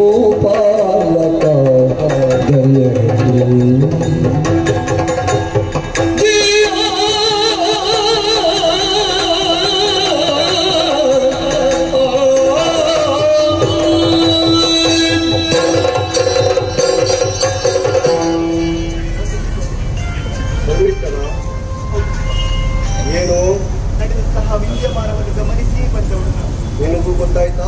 ಗೊತ್ತಾಯ್ತು. ಗಂಡ ಹಿಂಡಿನ ಜಗಳ ಉಂಡು ಮಲಗುವ ಇದು ಊಟ ಮಾಡಿದ ಮೇಲೆ ಪ್ರಾರಂಭ. ಮಾತನಾಡುವುದಕ್ಕೆ ಅವಕಾಶವನ್ನು ಕಲ್ಪಿಸಿಕೊಡುವುದು. ನಾ ಕಡಿಮೆ ಮಾಡಿದ್ದೇನೆ ಮಾತಾ. ಸ್ವಾಮಿ, ದೇವಯ್ಯ ಅದೆಷ್ಟು ಆಸೆ ಕನಸುಗಳನ್ನು ಹೊತ್ತು ಈ ಅರಮನೆಯನ್ನು ಪ್ರವೇಶ ಮಾಡಿದರು. ಆಕೆ ಆಸೆ ಎನ್ನುವುದು ನುಚ್ಚು ನೂರಾಗಿ ಹೋಯಿತು. ಆಹಾರ ನಿದ್ರೆ ಎಲ್ಲವನ್ನು ತುಟಿಸಿದ್ದಾಳೆ. ಅವಳ ಮನದಿಂಗಿತ ಏನು ಎಂಬುದನ್ನು ಚೆನ್ನಾಗಿ ಅರ್ಥೈಸಿಕೊಂಡವಳು ನಾನು ಪ್ರಭು. ಅವಳ ಬಾಯಿ ಮಾತ್ರ ಬಡಬಡ, ಮನಸ್ಸು ಬಹಳ ಒಳ್ಳೆಯ. ಹೇಗೆ? ಬಾಯಿ ಮಾತ್ರ ಬಡಬಡ, ಮನಸ್ಸು ಬಹಳ ಒಳ್ಳೆಯ. ಶೀಲವಂತರು ನೀವು, ಗುಣವಂತರು ನೀವು. ಒಂದು ಪ್ರೀತಿಯಿಂದ ಮಾತನಾಡಿದ್ದೆ ಅವಳು ಹೇಳಿದ ಹಾಗೆ ಕೇಳುತ್ತಾಳೆ ಪ್ರಭು. ಹೇಳುವವಳು ಯಾರು? ನೀನು ಏನಿದರೇನಿ ಎಂದು ನೀ ನಿಜದಾರವಿಯ ತೆರ ನಡೆದು ಈ ನಾನೆನಿಸದೆ ಸಖಿಯ ಸುಖವನ್ನು ನೀನು ಬಯಸುವೆ. ಸಂಸ್ಕೃತಿ ಹೀನಳಲ್ಲ ಏನಿದಂಚರಿ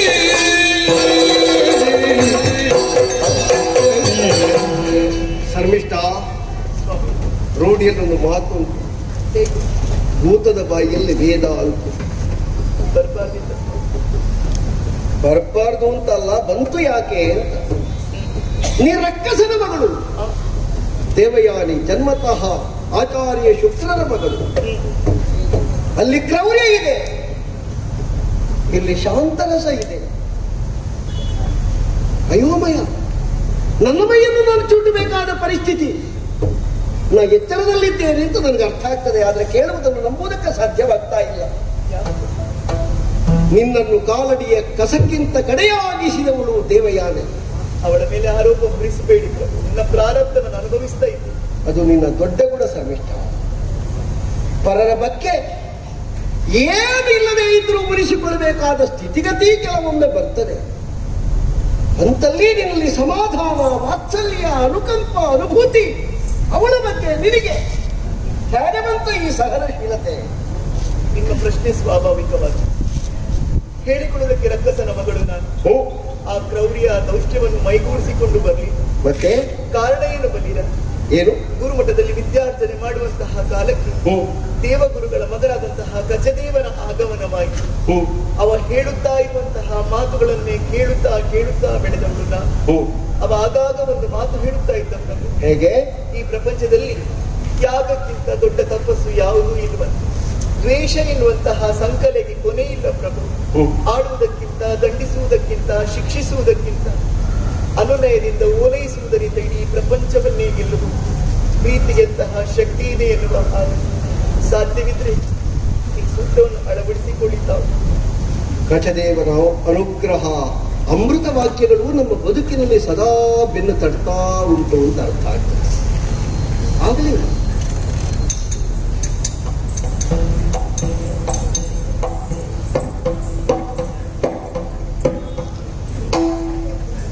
ದೇವರು ದೊಡ್ಡವ. ಇಬ್ಬರಲ್ಲಿ ಒಬ್ಬಳಾದರೂ ಸರಿ ಇದ್ದಾಳೆ.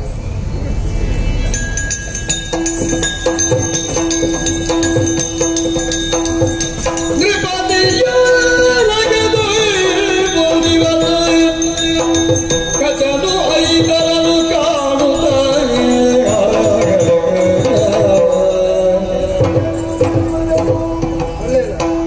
ಸತ್ಕರಿಸುವುದಕ್ಕೆ ಗೃಹಿಣಿಯು ಜೊತೆಯಾಗಿದ್ದಲ್ವೇ? ಒಳ್ಳೆಯದು. ದೇವಯಾನ, ಏನು?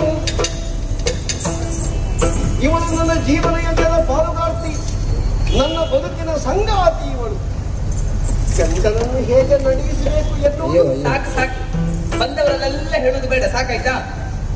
ಅವಳಿಗೆ ಬಂದವರು ಯಾರು ಅಂತ ಅರ್ಥ ಆಗಿ ಸ್ವಲ್ಪ ತಿರುಗಿ ನೋಡಿ. ಓ ಮೇಲ್ಲೋಕದಿಂದ ಬಂದವರು ಭೂಲೋಕದಲ್ಲಿ ಬೇಡ ಅಂತ ಬಿಟ್ಟು ಹೋದದ್ದು ಈಗ ಬೇಕು ಅಂತ ಅನಿಸಿರ್ಬೇಕು, ಹಾಗೆ ಬಂದದ್ದು ಅಂತ ಕಾಣ್ತದೆ. ಬಿಟ್ಟು ಹೋದದ್ದಲ್ವ, ಬೇಡದಿದ್ದದನ್ನು ಇಲ್ಲೇ ಇಟ್ಟು ಹೋದದ್ದು. ಇಟ್ಟು ಹೋದದ್ದು ಈಗ ಬೇಕು ಅಂತ ಮನಸ್ಸಾದ್ರೂ ಸಿಗ್ಬೇಕಲ್ಲ. ನಾವು ಬಿಟ್ಟದ್ದನ್ನು ಅಥವಾ ಇಟ್ಟದ್ದನ್ನು ಮರಳಿ ಬಯಸುವುದಿಲ್ಲ. ಆದ್ರೆ ನಮ್ಮವರು ಅಂತ ನಾವು ಭಾವಿಸಿದವರು ಹೇಗಿದ್ದಾರೆ ಅಂತ ಸದಾ ಕಾತರರಾಗಿರ್ತೇವೆ. ಓಹೋ, ಹೇಗಿದ್ಯಪ್ಪ? ಹೇಗಿದ್ದೇನಾ? ಆಶ್ರಮ ವಾಸನಲ್ಲದ್ದು ಈಗ ಸಾಮ್ರಾಜ್ಞಿ ಅರಮನೆ ಏನುಂಟು ನಮ್ಮಲ್ಲಿ? ಎಲ್ಲವೂ ಉಂಟು. ಹಾಗೆ ಪೆಟ್ಟಿಗೆಯಲ್ಲಿ ಜಾಗ ಇಲ್ಲ ಅಂತಲ್ಲ, ಒತ್ತಿಗೆಯಲ್ಲಿ ಇರ್ಲಿ ಅಂತ ಹಾಕಿಕೊಂಡ. ನನ್ನದು ಏನೀಗ ಇಲ್ಲ ಉಂಟು ಉಳಿಯುವಷ್ಟು ಸಂಪಾದನೆ ಉಂಟಲ್ಲ, ನಿಮ್ಗೆ ಯಾಕೆ ಚಿಂತೆ? ಅದು ನಮ್ಮಮ್ಮ ಆಗಾಗ ತೆಗೆದಿಡುದು, ಇದು ಸೊಸೆಗೆ ಸೊಸೆಗೆ ಆಗಲಿ, ಅದರಿಂದ ಸುಶೋಭ ಧರ್ಮಿಷ್ಠ.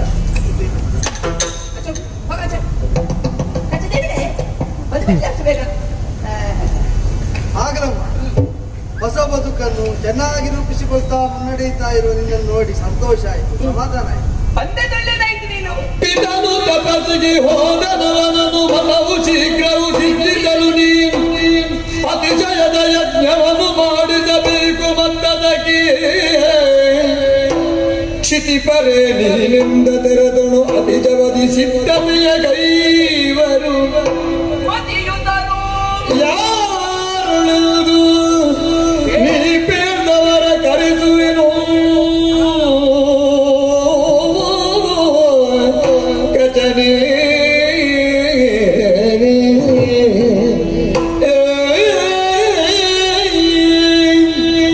ಬಂದದೊಳ್ಳೆದಾಯ್ತು ನೀನು. ಸಾಕಮ್ಮ, ನಿರೀಕ್ಷೆ ಇತ್ತ. ಆಹಾ, ಒಂದು ಕಾರ್ಯ ಆಗ್ಬೇಕಿತ್ತು. ಇವಳು ಬಂದ ಮೇಲೆ ಬೆಳಗಿನಿಂದ ಸಂಜೆಯವರೆಗೆ ಎಲ್ಲದಕ್ಕೂ ಕಾರ್ಯವೇ. ಒಳ್ಳೆದು ಕೆಟ್ಟದು ಅಂತ ಇಲ್ಲ, ಎಲ್ಲ ಕಾರ್ಯವೇ. ತಪ್ಪೇನು? ಪ್ರಾದೇಶಿಕವಾಗಿ ಆ ಪ್ರಯೋಗಕ್ಕೆ ಬೇರೆ ಬೇರೆ ಅರ್ಥ ಉಂಟು, ಆದ್ರಿಂದ ಅರ್ಥಕ್ಕಾಯ್ತು. ಅರ್ಥ ಆದ್ರೂ ನನಗೆ ಚಿಂತಿಲ್ಲ. ಒಂದು ಕೆಲಸ ಆಗಬೇಕಿತ್ತು ಅಂತ ಹೇಳಿದ್ದು ನಾನು. ಏನು ಕೆಲಸ ಅಮ್ಮ? ನನಗೆ ಅಪ್ಪ ಹೋದ್ರಲ್ಲ, ಇದು ಹೊರಗಿಂದ ಬಂದವರಿಗೆ ಮಾತ್ರ ಅಲ್ಲ, ಮನೆಯಲ್ಲಿದ್ದವರಿಗೆ ಆಘಾತ ಆಗ್ತದೆ. ಆಚೆ ಮನೆ ನನಗೆ ಗೊತ್ತಿಲ್ಲ, ಎಷ್ಟು ದಿವಸ ಆಯ್ತು. ಹೌದು, ಸಾವನ್ನು ಗೆದ್ದವರಿಗೆ ಸಾವಿನ ಭೀತಿ ಉಂಟು. ನನ್ನಪ್ಪನ ನಷ್ಟ ಜಾತಕವನ್ನು ನೀವೇಕೆ ಓದುವುದು? ಅದೇ ನೀನಿರುವಾಗ ನಾನು ಯಾಕೆ ಅಂತ. ಯಾರು ಹೇಳಿದ್ದು ಏನಾಗಿದೆ ಅಂತ? ಇಲ್ವಾ? ಹೇಗಿದೆ? ಗುರುಗಳ ಪ್ರಾಣ ಇರುವುದಿಲ್ಲ, ಆದ್ರಿಂದ ಆತಂಕ ಬೇಡ. ಆಶ್ರಮವನ್ನು ಬಿಟ್ಟು ತಪಸ್ಸನ್ನಾಚರಿಸುವುದಕ್ಕೆ ಹೋಗಿದ್ದಾರೆ. ಆಗಾಗ ಹೋಗ್ತಾ ಇರ್ತಾರೆ, ಬರ್ತಾ ಇರ್ತಾರೆ. ಹೋಗದೆ ಏನ್ ಮಾಡುವುದು? ನಮ್ಮ ಅಪ್ಪನಲ್ಲಿ ಇದ್ದದ್ದು ಬಂದವರೆಲ್ಲ ತಕೊಂಡು ಹೋದ್ರಲ್ಲ. ಅವರು ಕೊಟ್ಟೆ ತಕೊಂಡು ಹೋದದ್ದಲ್ವ? ತಕೊಂಡವರಿಗೆ ನೆನಪಿರ್ಬೇಕಲ್ಲ, ನಾವು ತಕೊಂಡಿದ್ದೇವೆ ಇಷ್ಟು ಅಂತ. ಅದು ನೆನಪಿದ್ದದ್ರಿಂದಲೇ ಅಲ್ವಾ ಅಪ್ಪನನ್ನು ಮಗಳನ್ನು ಆಗಾಗ ಕಾಣುವುದಕ್ಕೆ ಬರುವುದು. ಹೇಗಿದ್ದಾರೆ ಅಂತ ವಿಚಾರಿಸಿ. ಸರಿ, ತಪಸ್ಸಿಗೆ ಹೋಗಿದ್ದಾರೆ. ಅವರ ತಪಸ್ಸು ಆದಷ್ಟು ಬೇಗ ಸಿದ್ಧಿಸುವ ಹಾಗೆ ನೀನೊಂದು ಯಾಗವನ್ನು ಮಾಡಬೇಕು. ನಿನ್ನ ಅಪ್ಪನ ತಪಸ್ಸು ಸಿದ್ಧಿಸುವಂತೆ ನೀನೇ ಹೇಳಿದ್ದ ನಾನು ಯಾಕೆ? ನೀನು ಅಜ್ಞಾನದಿಂದ. ಯಾರಿಗೆ ಅಜ್ಞಾನ? ಮಹಾಜ್ಞಾನಿಗಳಾದಂತಹ ಶುಕ್ರಾಚಾರ್ಯ ಮಗಳು ನಾನು, ಶುಕ್ರನಂದನೆ ನಾನು. ಎಂತದ್ದು ನನಗೆ ಅಜ್ಞಾನ? ಅಜ್ಞಾನವಂತೆ ಅಜ್ಞಾನ. ಗೊತ್ತಿಲ್ಲದೊಂದು ಪ್ರಯೋಗ ಮಾಡಿಬಿಟ್ಟೆ ನಾನು.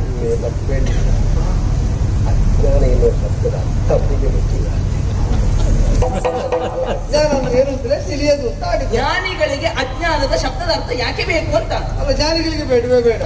ನಾನು ಆಡಿದ್ದ ಅರ್ಥದಲ್ಲಿ ಅಲ್ವ. ಮತ್ತೆ ಅನ್ಯ ಸಹಾಯದಿಂದ ಸಿದ್ಧಿಸುವ ಕಾರ್ಯಕ್ಕೆ ನಿನ್ನ ಅಪ್ಪ ಕೈ ಇಕ್ಕುವುದಿಲ್ಲ. ಆದ್ರಿಂದ ಅವರಿಗಾಗಿ ಯಜ್ಞ ಬೇಡ. ಮಾತ್ರ ಅಲ್ಲ, ಪ್ರಯೋಜನ ಇಲ್ಲದ ಯಾಗವನ್ನು ನಾನಾದ್ರೂ ಯಾಕೆ ಮಾಡುತ್ತೇನೆ? ಓಯ್, ಗೊತ್ತಾಯ್ತು ನಿಮಗೆ? ಯಾಗ ಮಾಡ್ಲಿಕ್ಕೆ ಹೇಳುವುದು ನಾನು, ಯಾಗ ಮಾಡುವುದಿವ. ಯಾಗ ಮುಗಿದ ಮೇಲೆ ನಾನು ಏನು ಕೊಡುವುದಿಲ್ಲ, ಪ್ರಯೋಜನ ಇಲ್ಲ, ದ್ರವ್ಯ ಸಿಗುವುದಿಲ್ಲ ಅಂತ. ಹಾಗೆ ಈಗ ಬಹಳ ಕೊಟ್ಟ ಅಭ್ಯಾಸ ಆಗಿದೆ. ಇತ್ತೀಚೆಗೆ ಅವಳು ಕೊಡುವುದು ನೋಡಿದ್ರೆ ದೇವರಾಣಿಗೂ ಒಬ್ಬ ಸಂಪಾದನೆ ಮಾಡಿದವ ಕೊಟ್ಟಿಲ್ಲ. ಆದ್ರೆ ಹಾಗೆ ಯಾಕೆ ಹೇಳಬೇಕು? ಈಗ ಆಕೆ ನಿನ್ನ ಸಂಪಾದನೆ ತಾನೆ. ನನ್ನ ಕೊನೆಯ ಸಂಪಾದನೆ ತನಕ ಸಾಕು. ಕೊನೆಯ ಸಂಪಾದನೆಯೇ ಇರುವುದು ಕೊನೆ ತನಕ, ನೆನಪಿರ್ಲಿ ಆಯ್ತಾ? ಆಗಲೇ ಅವಳಿಗೆ ಕೊಡಬೇಕೆಂಬ ಬಯಕೆ ಹುಟ್ಟಿದ್ದರಿಂದ ನನಗೇನಾದ್ರೂ ಮಾಡಿಸಿಕೊಡುವ ಅಂತ. ಅಷ್ಟು ಬೇಕಾದ್ರೆ ನೀನು ಕೇಳು, ನಾನು ಕೊಡ್ತೇನೆ. ನಾನು ದ್ರವ್ಯ ಸಿಗುವುದಿಲ್ಲ ಎಂಬುದಕ್ಕೆ ಯಾಗ ಮಾಡುವುದಿಲ್ಲ ಅಂತದ್ದಲ್ಲ. ಮತ್ತೆ ಯಾಕೆ? ಲೋಕ ಕಲ್ಯಾಣದ ಯಾಗವಾದ್ರೆ ಮಾಡ್ತಿದ್ದೆ. ಇದು ವ್ಯಕ್ತಿಗಳಿಗಾಗಿ ಮಾಡುವ ಯಾಗ ಯಜ್ಞ ಮಾಡುವ ಪುರೋಹಿತರು ಬೇರೆ ಇದ್ದಾರೆ. ನಾನು ಅಂತದ್ದನ್ನು ಮಾಡುವುದಿಲ್ಲ ಅಂತ ಮಾತ್ರ ಆಡಿದ್ದೆ. ನಿನಗೆ ಈಗ ಕೊಟ್ಟೇ ತೀರಬೇಕು ಎಂಬ ಬಯಕೆ ಅಂತ ಆದ್ರೆ ಅದಕ್ಕೆ ಯಾಗ ಬೇಕಾಗಿಲ್ಲ. ಮತ್ತೆ ಬೇಡುವುದಕ್ಕಾಗಿ ನಾ ಬಂದಿದ್ದೇನೆ, ನಾ ಬೇಡ್ತೇನೆ, ನೀ ಕೊಟ್ಟು ಬಿಡು. ಬೇಡ್ಲಿಕ್ಕೆ ಬಂದದಂತೆ ಬೇಡ ಬೇಡ ಕೊಡ್ತೇನೆ ನಾನು. ನಾಲಿಗೆ ಬಿದ್ರೆ ಹೋಯ್ತು. ಹಾಗೆ ಬೀಳುವುದಂದ್ರೆ ವಿಷಯ ನಾಲಿಗೆ ನಾಲಿಗೆಯಿಂದ ಶಬ್ದ ಹೊರ ಬಂದ್ರೆ ಇತ್ತೀಚೆಗೆ ನನ್ನಾಗೆ ಮಾತಾಡುವುದು ಯಾಕೆ ನೀವು? ಏನು ಸಂಸರ್ಗ ಅಂತ ಅವರಿಗೆ ಅರ್ಥ ಆಗ್ತದೆ. ದೋಷ ಗುಣಗಳೆಲ್ಲಾದ್ರೂ ಸಂಸರ್ಗಜನ್ಯವಾಗಿ. ನೀನು ಕೇಳು, ನೀನು ಕೇಳಿ ತೆರೆದ ಬಾಯಿ ಮುಚ್ಚುವುದು ಒಳಗೆ ನಾನು ಕೊಡ್ತೇನೆ. ಕೇಳು. ಕೊಟ್ಟು ಕೀರ್ತಿ ಹೊಂದಬೇಕು ಅಂತ ಬಯಕೆ ಇದ್ದರೆ ಬೇಡುವ ಯಾಚಕನಾಗಿಯೇ ಬೊಗಸೆಯೊಟ್ಟಿ ಕೇಳುತ್ತೇನೆ. ನೀನು ಏನು ಸಖಿಯರಾಗಿ ಅನ್ಯೋನ್ಯವಾಗಿ ರಂಜಿಸ್ತಾ ಇದ್ದಂತಹ ನಿಮ್ಮಿಬ್ಬರು, ಒಬ್ಬಾಕೆ ನೀನಿಂದು ಸಮ್ರಾಜ, ಮತ್ತೊಬ್ಬ ಆಕೆ ದಾಸಿ. ಯೋಗ, ಅದಕ್ಕೆ ಯೋಗ. ಕೆಲವೊಮ್ಮೆ ಅಯೋಗ್ಯತೆ ಇದ್ದವರಿಗೆ ಅನ್ಯರ ಯೋಗವನ್ನಾದರೂ ಬದಲಿಸುವಂತಹ ಸ್ಥಿತಿ ಬಂದು ಬಿಡ್ತದೆ. ಈ ಮನಸ್ಸು ಮಾಡಿ ಉದಾರಿಯಾದೆ ಅಂತಾದ್ರೆ ಆ ಶರ್ಮಿಷ್ಠೆಯ ದಾಸ್ಯ ವಿಮೋಚನೆ. ಕೊಡವಿ ಪಾಲಕ ಮಣಿಸಿದವಾಗಿಯ ನಡೆನುಡಿಗಳ ಮನ್ನಿಸಿ ಪೊರೆಯೋ ಏನು ಗೊತ್ತಿದ್ದವನಿಗೆ ಎಲೆ ತೋರಿಸುವುದಕ್ಕೆ ಹೊರಟ ಹಾಗೆ. ಗುರುಪುತ್ರಿ ಸ್ವಭಾವವನ್ನು ಬಲ್ಲೆ ನಾನು. ನನ್ನ ಸಂಸಾರ ಹೇಗುಂಟು ಅಂತ ನೋಡುವುದಕ್ಕೆ ಬಂದಿರಿ. ಹೀಗೆಲ್ಲ ಉಂಟು. ಕೆಟ್ಟದಾಗಿರಬಹುದೆಂಬ ನಿರೀಕ್ಷೆಯಿಂದ ಬಂದದ್ದಲ್ಲ. ಒಂದೆಡೆಯಿಂದ ಗುರುಪುತ್ರಿ, ಮತ್ತೊಂದೆಡೆಯಿಂದ ಹೊಸದಾಗಿ ಮೈತ್ರಿ ಹಸ್ತವನ್ನು ಚಾಚಿದಂತ ನೀನು ಸಂಸಾರದಲ್ಲಿ ಬಂದು ಯೋಗಕ್ಷೇಮ ವಿಚಾರಿಸುವ ಅಂತ ಬಂದರೆ ಆಕೆಯನ್ನು ನೋಡುವಾಗ ನಮ್ಮ ಮೊದಲ ಭೇಟಿಯಲ್ಲಿ ನಾನು ಆಡಿದ ಮಾತು ನೆನಪಾಗ್ತದೆ. ಏನು ಪ್ರಭು, ಜೀವ ಕಳೆದ ಮೇಲೆ ಬಣ್ಣದ ಪುಕ್ಕಗಳಿಂದೇನು ಅಂತ ಕೇಳಿದ್ದು. ಕೊನೆಗೂ ಸಂಸಾರದಲ್ಲಿ ಹಾಗೆ ಆಯ್ತಲ್ವ. ನಿರ್ಜೀವವಾದ ಬಣ್ಣದ ಪುಕ್ಕವೇ ಕೈಗೆಟಕಿ. ಪ್ರಾಣ ಯಾವಾಗ ಸಿಗ್ತದೆ ಅಂತ ನೇತಾಡ್ತಾ ಇದ್ದೆ. ಪ್ರತೀಕ್ಷೆ ಕೈ ಬಿಡಬೇಡ, ಬದುಕನ್ನು ಅದೇ ಮುನ್ನಡೆಸ್ತದೆ. ಹಾಗೆ ಅಂತ ಅವಳು ಮುನಿಸಿಕೊಂಡು ನಿರಾಕರಿಸಿಯೋ ಹೋದದ್ದಕ್ಕೆ ನಿಮಗೆ ಶಪಿಸುವುದಕ್ಕೋ ಬೇಸರಿಸುವುದಕ್ಕೋ ಹರಸಬೇಕು. ಇಬ್ಬರ ಹರಸುವೆನು ಶರ್ಮಿಷ್ಠೆ ಸತ್ಪುತ್ರವತಿಯಾಗು ಧರಣಿಪತಿ ಬಹುಯಜ್ಞಗಳ ಗೈದ ಫಲದಿಂದ ಸುರಲೋಕದಂತ ಬಹುಲೋಕಗಳುಳಿರುವೆ ನೀ ಸರ್ವ ಸುಖವನ್ನು ಅನುಭವಿಸುವೆ ನೃಪನೇ ಸರ್ವ ಸುಖವನ್ನು ಅನುಭವಿಸುವೆ ಧರಣಿ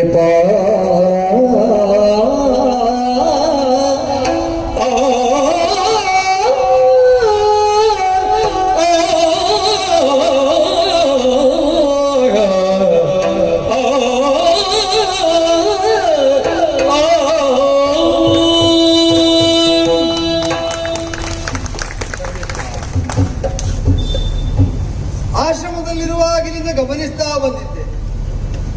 ಅಸುರರಾಜ ಪುತ್ರಿಯಾದರೂ ಕೂಡ ಸ್ವಭಾವದಿಂದ ದೇವತೆಗಳಾದರೂ ಬೆರಗುವಡೆವಂತೆ ಬೆಳೆದವಳು.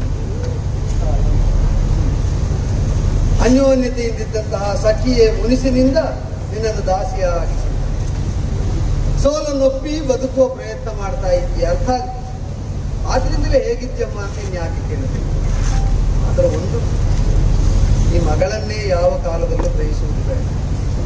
ಆಕೆ ಅಪ್ಪನನ್ನು ಗ್ರಹಿಸುವುದು. ಗುರುಗಳು ಎಷ್ಟು ಕಷ್ಟವನ್ನು ಅನುಭವಿಸಿದ್ದರಿಂದ ಬದುಕಿನಲ್ಲಿ ಎಷ್ಟು ಯಶಸ್ಸನ್ನು ಸಂಪಾದಿಸಿದ್ರು. ಮಗಳನ್ನು ನೋಡಿ ಬೇಸರ ಸುಲಭ ಸೂತ್ರ ಉಂಟು. ಅವಳು ಹೇಗಿರಬೇಕು ಅಂತ ನೀ ಬಯಸ್ತೀಯ, ನೀನು ಹಾಗಿದ್ದು ಬಿಡ್ತಾ ಇದ್ದ ಆತ್ಮ ಸಮಾಧಾನ ಅದರಿಂದಲೇ ಲಭ್ಯವಾಗ್ತದೆ. ಮತ್ತೆ ಸೋಲೊಪ್ಪಿದ್ದರಿಂದ ಬದುಕಿನಲ್ಲಿ ಕಷ್ಟ ಇಲ್ಲವಮ್ಮ. ದೈವ ಕಣ್ತೆರೆಯಿತು ಅಂತಾದರೆ ಹೆಂಡತನಕ್ಕೆ ಒಲಿದು ಬರಬೇಕಾದ ಸರ್ವ ಸೌಖ್ಯಗಳು ನಿನ್ನನ್ನು ಹುಡುಕಿಕೊಂಡು ಬರ್ತವೆ. ಹೆಚ್ಚಾಗಿ ಸ್ತ್ರೀತ್ವದ ಸಾರ್ಥಕ್ಯ ಸತ್ಪುತ್ರವತಿಯಾಗುವುದರಿಂದ ನಿನಗೆ ಲಭ್ಯವಾಗುತ್ತದೆ. ಮಹಾರಾಜ ಸ್ವಾಮಿ, ಧರ್ಮಪತ್ನಿ ಪ್ರತಿಕೂಲಳು ಎಂಬುದರಿಂದ ಕರ್ತವ್ಯದಿಂದ ವಿಮುಖನಾಗಕೂಡದು. ಯಾಗಾದಿ ಸತ್ಕರ್ಮಗಳನ್ನು ಮಾಡ್ತಾ ಸಾಗು. ಪರಲೋಕದಲ್ಲಿ ಸ್ವರ್ಗಾದಿ ಸಿದ್ಧಿಗಳು, ಅದನ್ನು ಸರ್ವ ಸೌಖ್ಯಗಳು ಎಲ್ಲ ಸಿಗುತ್ತದೆ. ಎಲ್ಲ ಸಿಗುವಂತಾಗಿ ಒಳ್ಳೆಯದಾಗಲಿ. ಒರೆದಿದ್ದು ಗಜವತ್ತ ತಿರುಳಿ ನೃಪಧರ್ಮಿಷ್ಠೆಯರು ಮೊಗವನೀಕ್ಷಿಸುತ್ತ ಮನ್ಮಥನ ಶರದುರಿಗೆ ಸಿಲುಕಿದುದ ಕಣ್ಣೋಟ ಕಿರುನಗೆಯೊಳರು ಅರುಗಿ ಪರವಂಟರು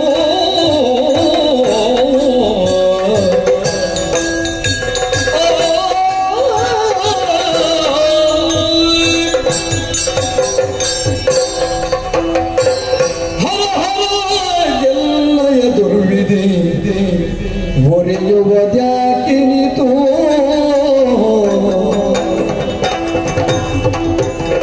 ಹರ ಹರ ಎಲ್ಲ ಎದುರುವಿಧಿ ಒರೆಯುವುದ್ಯಾರು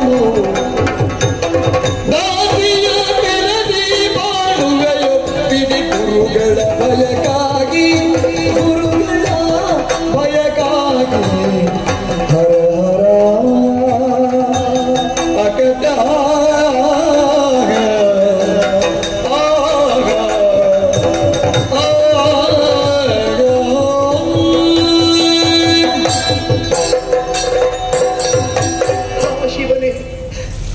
ಜೀವನ ಹೀಗಾಗುತ್ತದೆ ಎನ್ನುವ ಹಾಗೆ ನಿರೀಕ್ಷೆಯನ್ನೇ ಮಾಡಿರಲಿಲ್ಲ.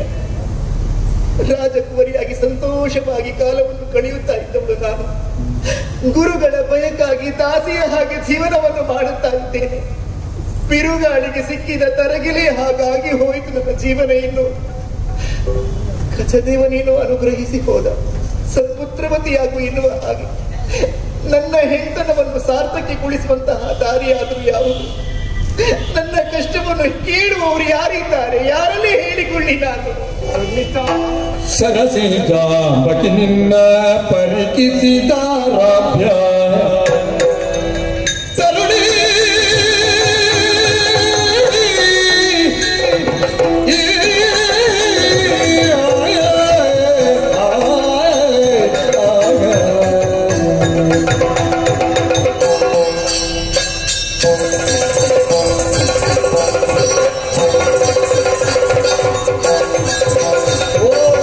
ಸರಸಿಜಾಂಬಕಿ ನಿನ್ನ ಪರಿಕಿಸಿದಾರಾಭ್ಯ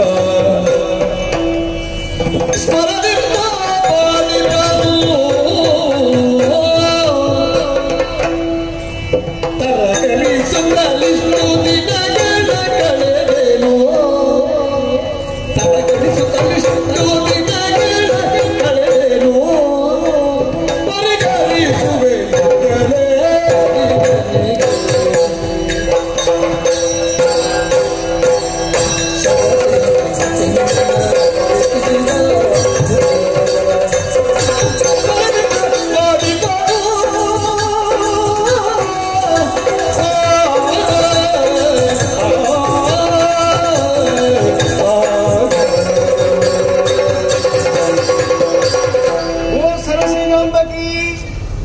ನಿನ್ನ ಕಂಡ ಅಂದಿನಿಂದ ಇಂದಿನವರೆಗೂ ಒಂದೇ ಸಮನೆ ನನ್ನನ್ನು ಬಾಧಿಸುತ್ತಿರುವಂತಹ ಮಾನವ ಬಾಧೆಗೆ ತತ್ತರಿಸಿ ಹೋಗಿದ್ದೇನೆ. ಬೇಕು ಬೇಕು ಎನ್ನುವಂತಹ ಹಂಬಲವನ್ನು ಹುದುಗಿಟ್ಟು ಹುದುಗಿಟ್ಟು ಹುದುಗಿಟ್ಟು ಸಾಕಾಯಿತು ಸರ್ವಿಷ್ಟ. ಆದರೆ ನಮ್ಮ ಬಾಳಲ್ಲಿ ಆಶೀರ್ವಾದ ಮಾಡಿದಂತಹ ಕಚದೇವರ ಅನುಗ್ರಹಾಮೃತ ಎನ್ನುವುದು ಫಲಿಸಬೇಕು ಅಂತಾದ್ರೆ ನೀ ನನ್ನವಳಾಗಬೇಕು, ನಾನು ನಿನ್ನವನಾಗಬೇಕು, ನಿನ್ನ ಹೆಣ್ತನದ ಸಾರ್ಥಕವಾಗಬೇಕು. ಸೋತು ಬಂದಿರುವ ನಿನಗಾಗಿ ಹಂಬಲಿಸುತ್ತಿರುವ ನನ್ನನ್ನು ನಿರಾಶೆಯನ್ನಾಗಿಸಬೇಡ.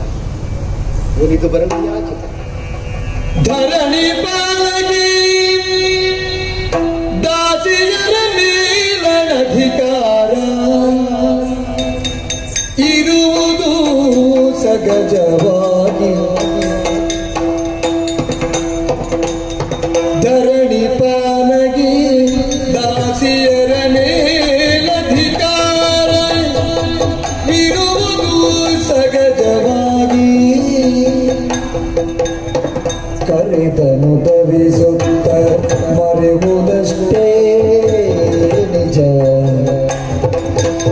ಕರೆದನು ದವಿಸುತ್ತ ಮರೆಯುವುದಷ್ಟೇ ನಿಜ. ಬರಿದಾಗಿ ಇಂಥ ಮಾತು ಜಿಯ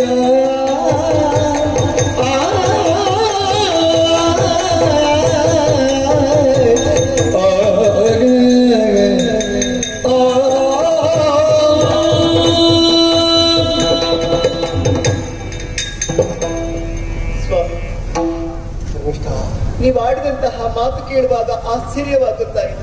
ಯಾಕೆ? ಬರೀದೆ ಇಂತಹ ಮಾತುಗಳನ್ನು ನೀವು ಯಾಕೆ ಆಡುತ್ತೀರಿ ಹೇಳಿ? ಅಂದ್ರೆ ಧರಣಿ ಪಾಲಕರು ನೀವು. ಸರಿ, ಒಬ್ಬಳು ಕೈ ಹಿಡಿದಂತಹ ಹೆಂಡತಿ, ಮತ್ತೊಬ್ಬಳು ಈ ಧರಣಿ ರಮಣಿ ನಿಮ್ಮ ಹೆಂಡತಿ.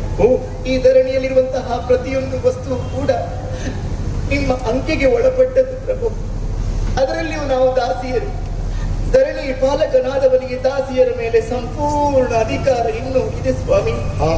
ನೀವು ಕರೆದಾಗ ನೀವು ಹೇಳಿದಂತಹ ಕೆಲಸವನ್ನು ಮಾಡತಕ್ಕವರು ನಾವು. ಕಾಲ ಬೆರಳಿನಲ್ಲಿ ತೋರಿಸಿದನ್ನು ತಲೆಯಲ್ಲಿ ಹೊತ್ತು ಮಾಡಬೇಕು. ನೀವು ಉಂಡ ಬಳಿಕ ಉಚ್ಚಿಷ್ಟವನ್ನು ಹೊಂದಿಸುವವರು ನಾವು.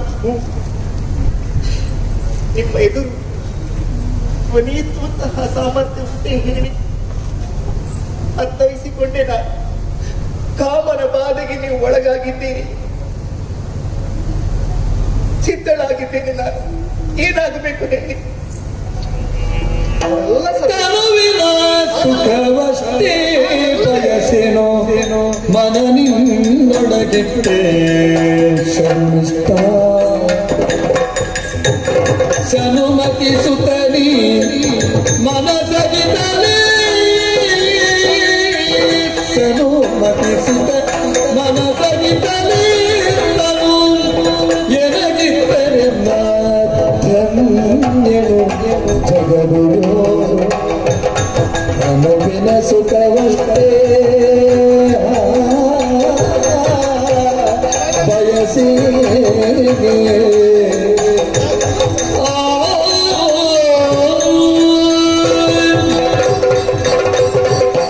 ಶರ್ಮಿತ, ನನ್ನ ಹಂಬಲವನ್ನು ನೀನು ತಪ್ಪಾಗಿ ಭಾವಿಸಿಕೊಂಡೆ.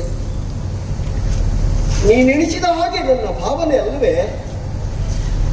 ಕಾಯ ಸುಖ ಬೇಕು ಅಂತಾದ್ರೆ ನನಗೆ ನಿನ್ನಲ್ಲಿ ಅಷ್ಟೆಲ್ಲ ಅಂಗಲಾಚಿ ಬೇಡಬೇಕು ಅಂತ ಉಂಟು. ನನ್ನ ದಾಸಿ ನೀನು. ಅಧಿಕಾರ ಪ್ರಯೋಗ ಮಾಡಬಹುದು, ಅದು ಬೇಡ. ಒಲ್ಲದ ಹೆಣ್ಣಿನ ಒಡನಾಟ ಎನ್ನುವುದು ಮುಳ್ಳ ಬೇಲಿಯ ಸಹವಾಸ ಅಂತ ಹೇಳ್ತಾರೆ. ಅದು ಬೇಡ ಶರ್ಮಿಷ್ಠ. ನನಗೆ ಇರುವುದಕ್ಕೆ ನನಗೂ ಒಬ್ಬಳು ಹೆಂಡತಿ ಇದ್ದಾಳೆ. ಪಡೆಯಲಿಕ್ಕೆ 2 ಮಕ್ಕಳನ್ನು ನಾನು ಅವಳಲ್ಲಿ ಪಡೆದಿದ್ದೇನೆ. ಆದರೆ ನನ್ನ ಮನೆಯಲ್ಲಿ ಹೆಂಡತಿಯಾಗಿದ್ದಾಳೆ ಬಿಟ್ಟೆ ನನ್ನ ಮನದ ಅಂಗಳಕ್ಕೆ ಒಂದು ದಿನವೂ ಅವಳು ಕಾಲಿಡ್ಲಿಲ್ಲ ಶರ್ಮಿಷ್ಠ. ನನ್ನ ಬೇಕು ಬೇಡಗಳಿಗೆ ಅವಳು ಸ್ಪಂದಿಸಲಿಲ್ಲ.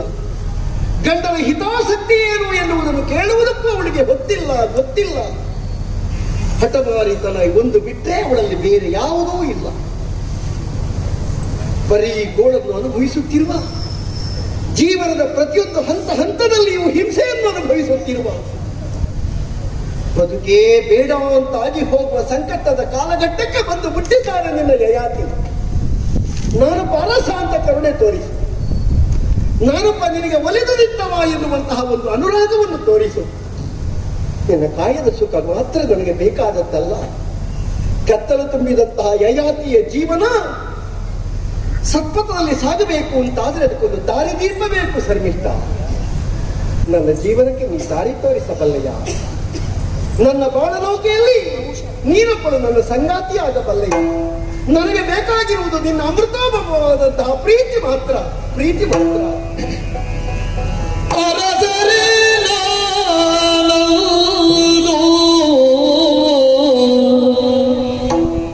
ನಿಮ್ಮಯ ಸ್ಮರ ರೂಪವ ಕಂಡು, ನಿಮ್ಮಯ ಸ್ಮರ ರೂಪವ ಕಂಡು ಮರುಳಾದರೂ ಸುಖವಿನ ಗೆಲ್ದಿಗೂ, ಮರುಳಾದರೂ ಸುಖವಿನ ಗೆಲ್ದಿಗೂ ದೊರಕದು ಎಂದೇ ಮರೆಯಲು ಶ್ರಮಿಸಿದೆ. ಈ ಸುಖ ದೊರಕದು ಎಂದೇ ಮರೆಯಲು ಶ್ರಮಿಸಿದಿನೋ ನಿಮ್ಮಯ ಸ್ಮರ ರೂಪವ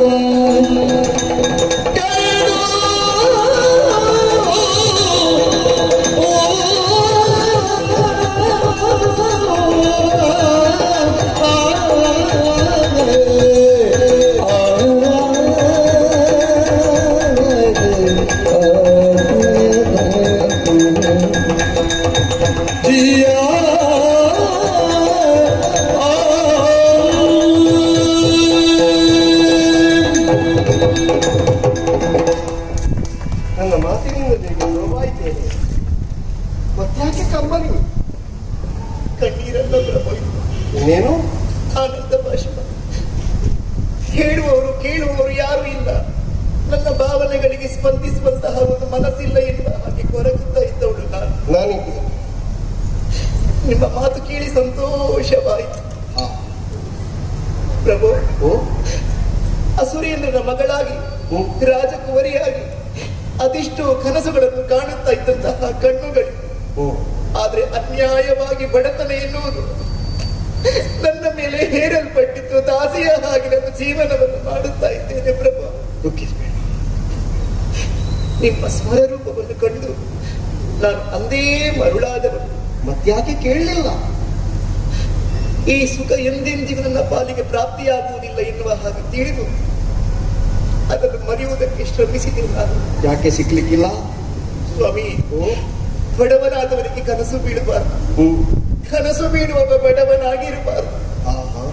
ನೀವು ಆಕಾಶದಲ್ಲಿರುವಂತಹ ಪುಷ್ಪ, ಸಾಮಾನ್ಯ ವ್ಯಕ್ತಿಯೊಬ್ಬ ಏಣಿಯ ಮೆಟ್ಟಿಲುಗಳನ್ನು ಹತ್ತಿಕೊಂಡು ಹೋಗಿ ಆ ಪುಷ್ಪವನ್ನು ಪಡೆಯುತ್ತೇನೆ ಎನ್ನುವ ಹಾಗೆ ಆಸೆಯನ್ನು ಹೊಂದಿದ್ರೆ ಪುಷ್ಪ ದೊರೆಯುವುದಕ್ಕೆ ಸಾಧ್ಯ ಉಂಟೆ ಹೇಳಿ?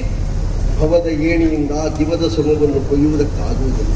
ಖಂಡಿತವಾಗಿಯೂ ಸಾಧ್ಯವಿಲ್ಲ ತಾನೆ. ಮತ್ತೊಂದು ಪ್ರಭು, ಎರಡು ದೋಣಿಯ ಪ್ರಯಾಣ ಯಾವ ಕಾಲಕ್ಕೂ ಒಳ್ಳೆಯದು. ದೇಹ ಎರಡಾದ್ರೂ ಕೂಡ ಜೀವ ಒಂದೇ ಎನ್ನುವ ಹಾಗೆ ಬದುಕಿದವನು ನಾನು ಹಾಗೂ ದೇವಯ್ಯ. ಅವಳಿಗೆ ಮೋಸ ಮಾಡಿದ ಹಾಗಾಗುತ್ತದೆ. ಅವಳ ಸಂಸಾರ ನನ್ನಿಂದ ಹಾಳಾಗಬಾರದು. ನೀವೇನೋ ಬಯಸಿದ್ದೀರಿ, ನನ್ನ ಬದುಕು ಕತ್ತಲೆಯಲ್ಲಿ ಮುಳುಗಿ ಹೋಗಿದೆ. ನನ್ನನ್ನು ಬಯಸಿ ನಿಮ್ಮ ಬದುಕು ಯಾಕೆ ಹಾಳಾಗುವುದು ಹೇಳಿ?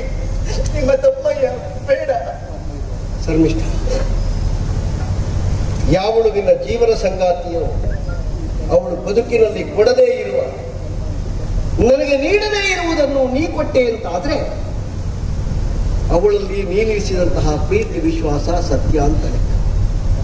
ನಾನು ಏನೋ ಆಗಿ ಹೋಗುವುದಕ್ಕಿಂತ ಬದುಕಿಯಾದರೂ ಉಳಿದೇನಲ್ಲ. ನಿನ್ನನ್ನು ಬಿಟ್ಟು ಜೀವನ ಇಲ್ಲ. ನಿನ್ನನ್ನು ಪಡೆಯುವಲ್ಲಿ ನಾನೇನು ತ್ಯಾಗ ಬೇಕಾದರೂ ಮಾಡಬಲ್ಲೆ. ಶರ್ಮಿಷ್ಠ, ನನ್ನ ಜೀವನದಲ್ಲಿ ನೀನಿಷ್ಟ. ನೋಡು, ದೇವಯಾನಿಯಿಂದ ನಿನ್ನ ಬದುಕಿಗೆ ಎಲ್ಲಿಯಾದರೂ ನೋವಾಯಿತು ಅಂತಾದ್ರೆ ನನ್ನ ಅಣ್ಣನೊಬ್ಬನಿದ್ದಾನೆ, ಯತಿನಾಮಕ, ನಿಜಾರ್ಥದ ಯತಿಯಾಗಿ ಕಾಡಲ್ಲಿದ್ದಾನೆ. ಅವನಿಗೂ ನನಗೂ ನಿಕಟ ಸಂಬಂಧ ಇದೆ. ನಿನ್ನ ಜೀವನಕ್ಕೆ ಬೇಕಾದ ಭದ್ರತೆಯನ್ನು ನನ್ನ ಅಣ್ಣನ ಪಾಲಿನಲ್ಲಿ ನಿನಗೆ ಒದಗಿಸ್ತೇನೆ ನಾನು. ನೋಡಲ್ಲಿ ಕಾಣಿಸ್ತಾ ಉಂಟಾ ತೈಲಚಿತ್ರ? ಅದನ್ನು ತಿರುಗಿಸಿದಾಗ ಒಂದು ಬಾಗಿಲು ತೆರೆದುಕೊಳ್ಳುತ್ತದೆ. ತೆರೆಯುವ ಬಾಗಿಲು ಯಾವುದು ಬಲ್ಲೆಯ? ಶರ್ಮಿಷ್ಠ ಮತ್ತು ರಾಜ ಯಯಾತಿಯ ಹೊಸ ಜೀವನದ ಬಾಳ್ವೆಯ ಬಂಗಾರದ ಬಾಗಿಲು ಅಂತ ತಿಳಿದು ನನಗೆ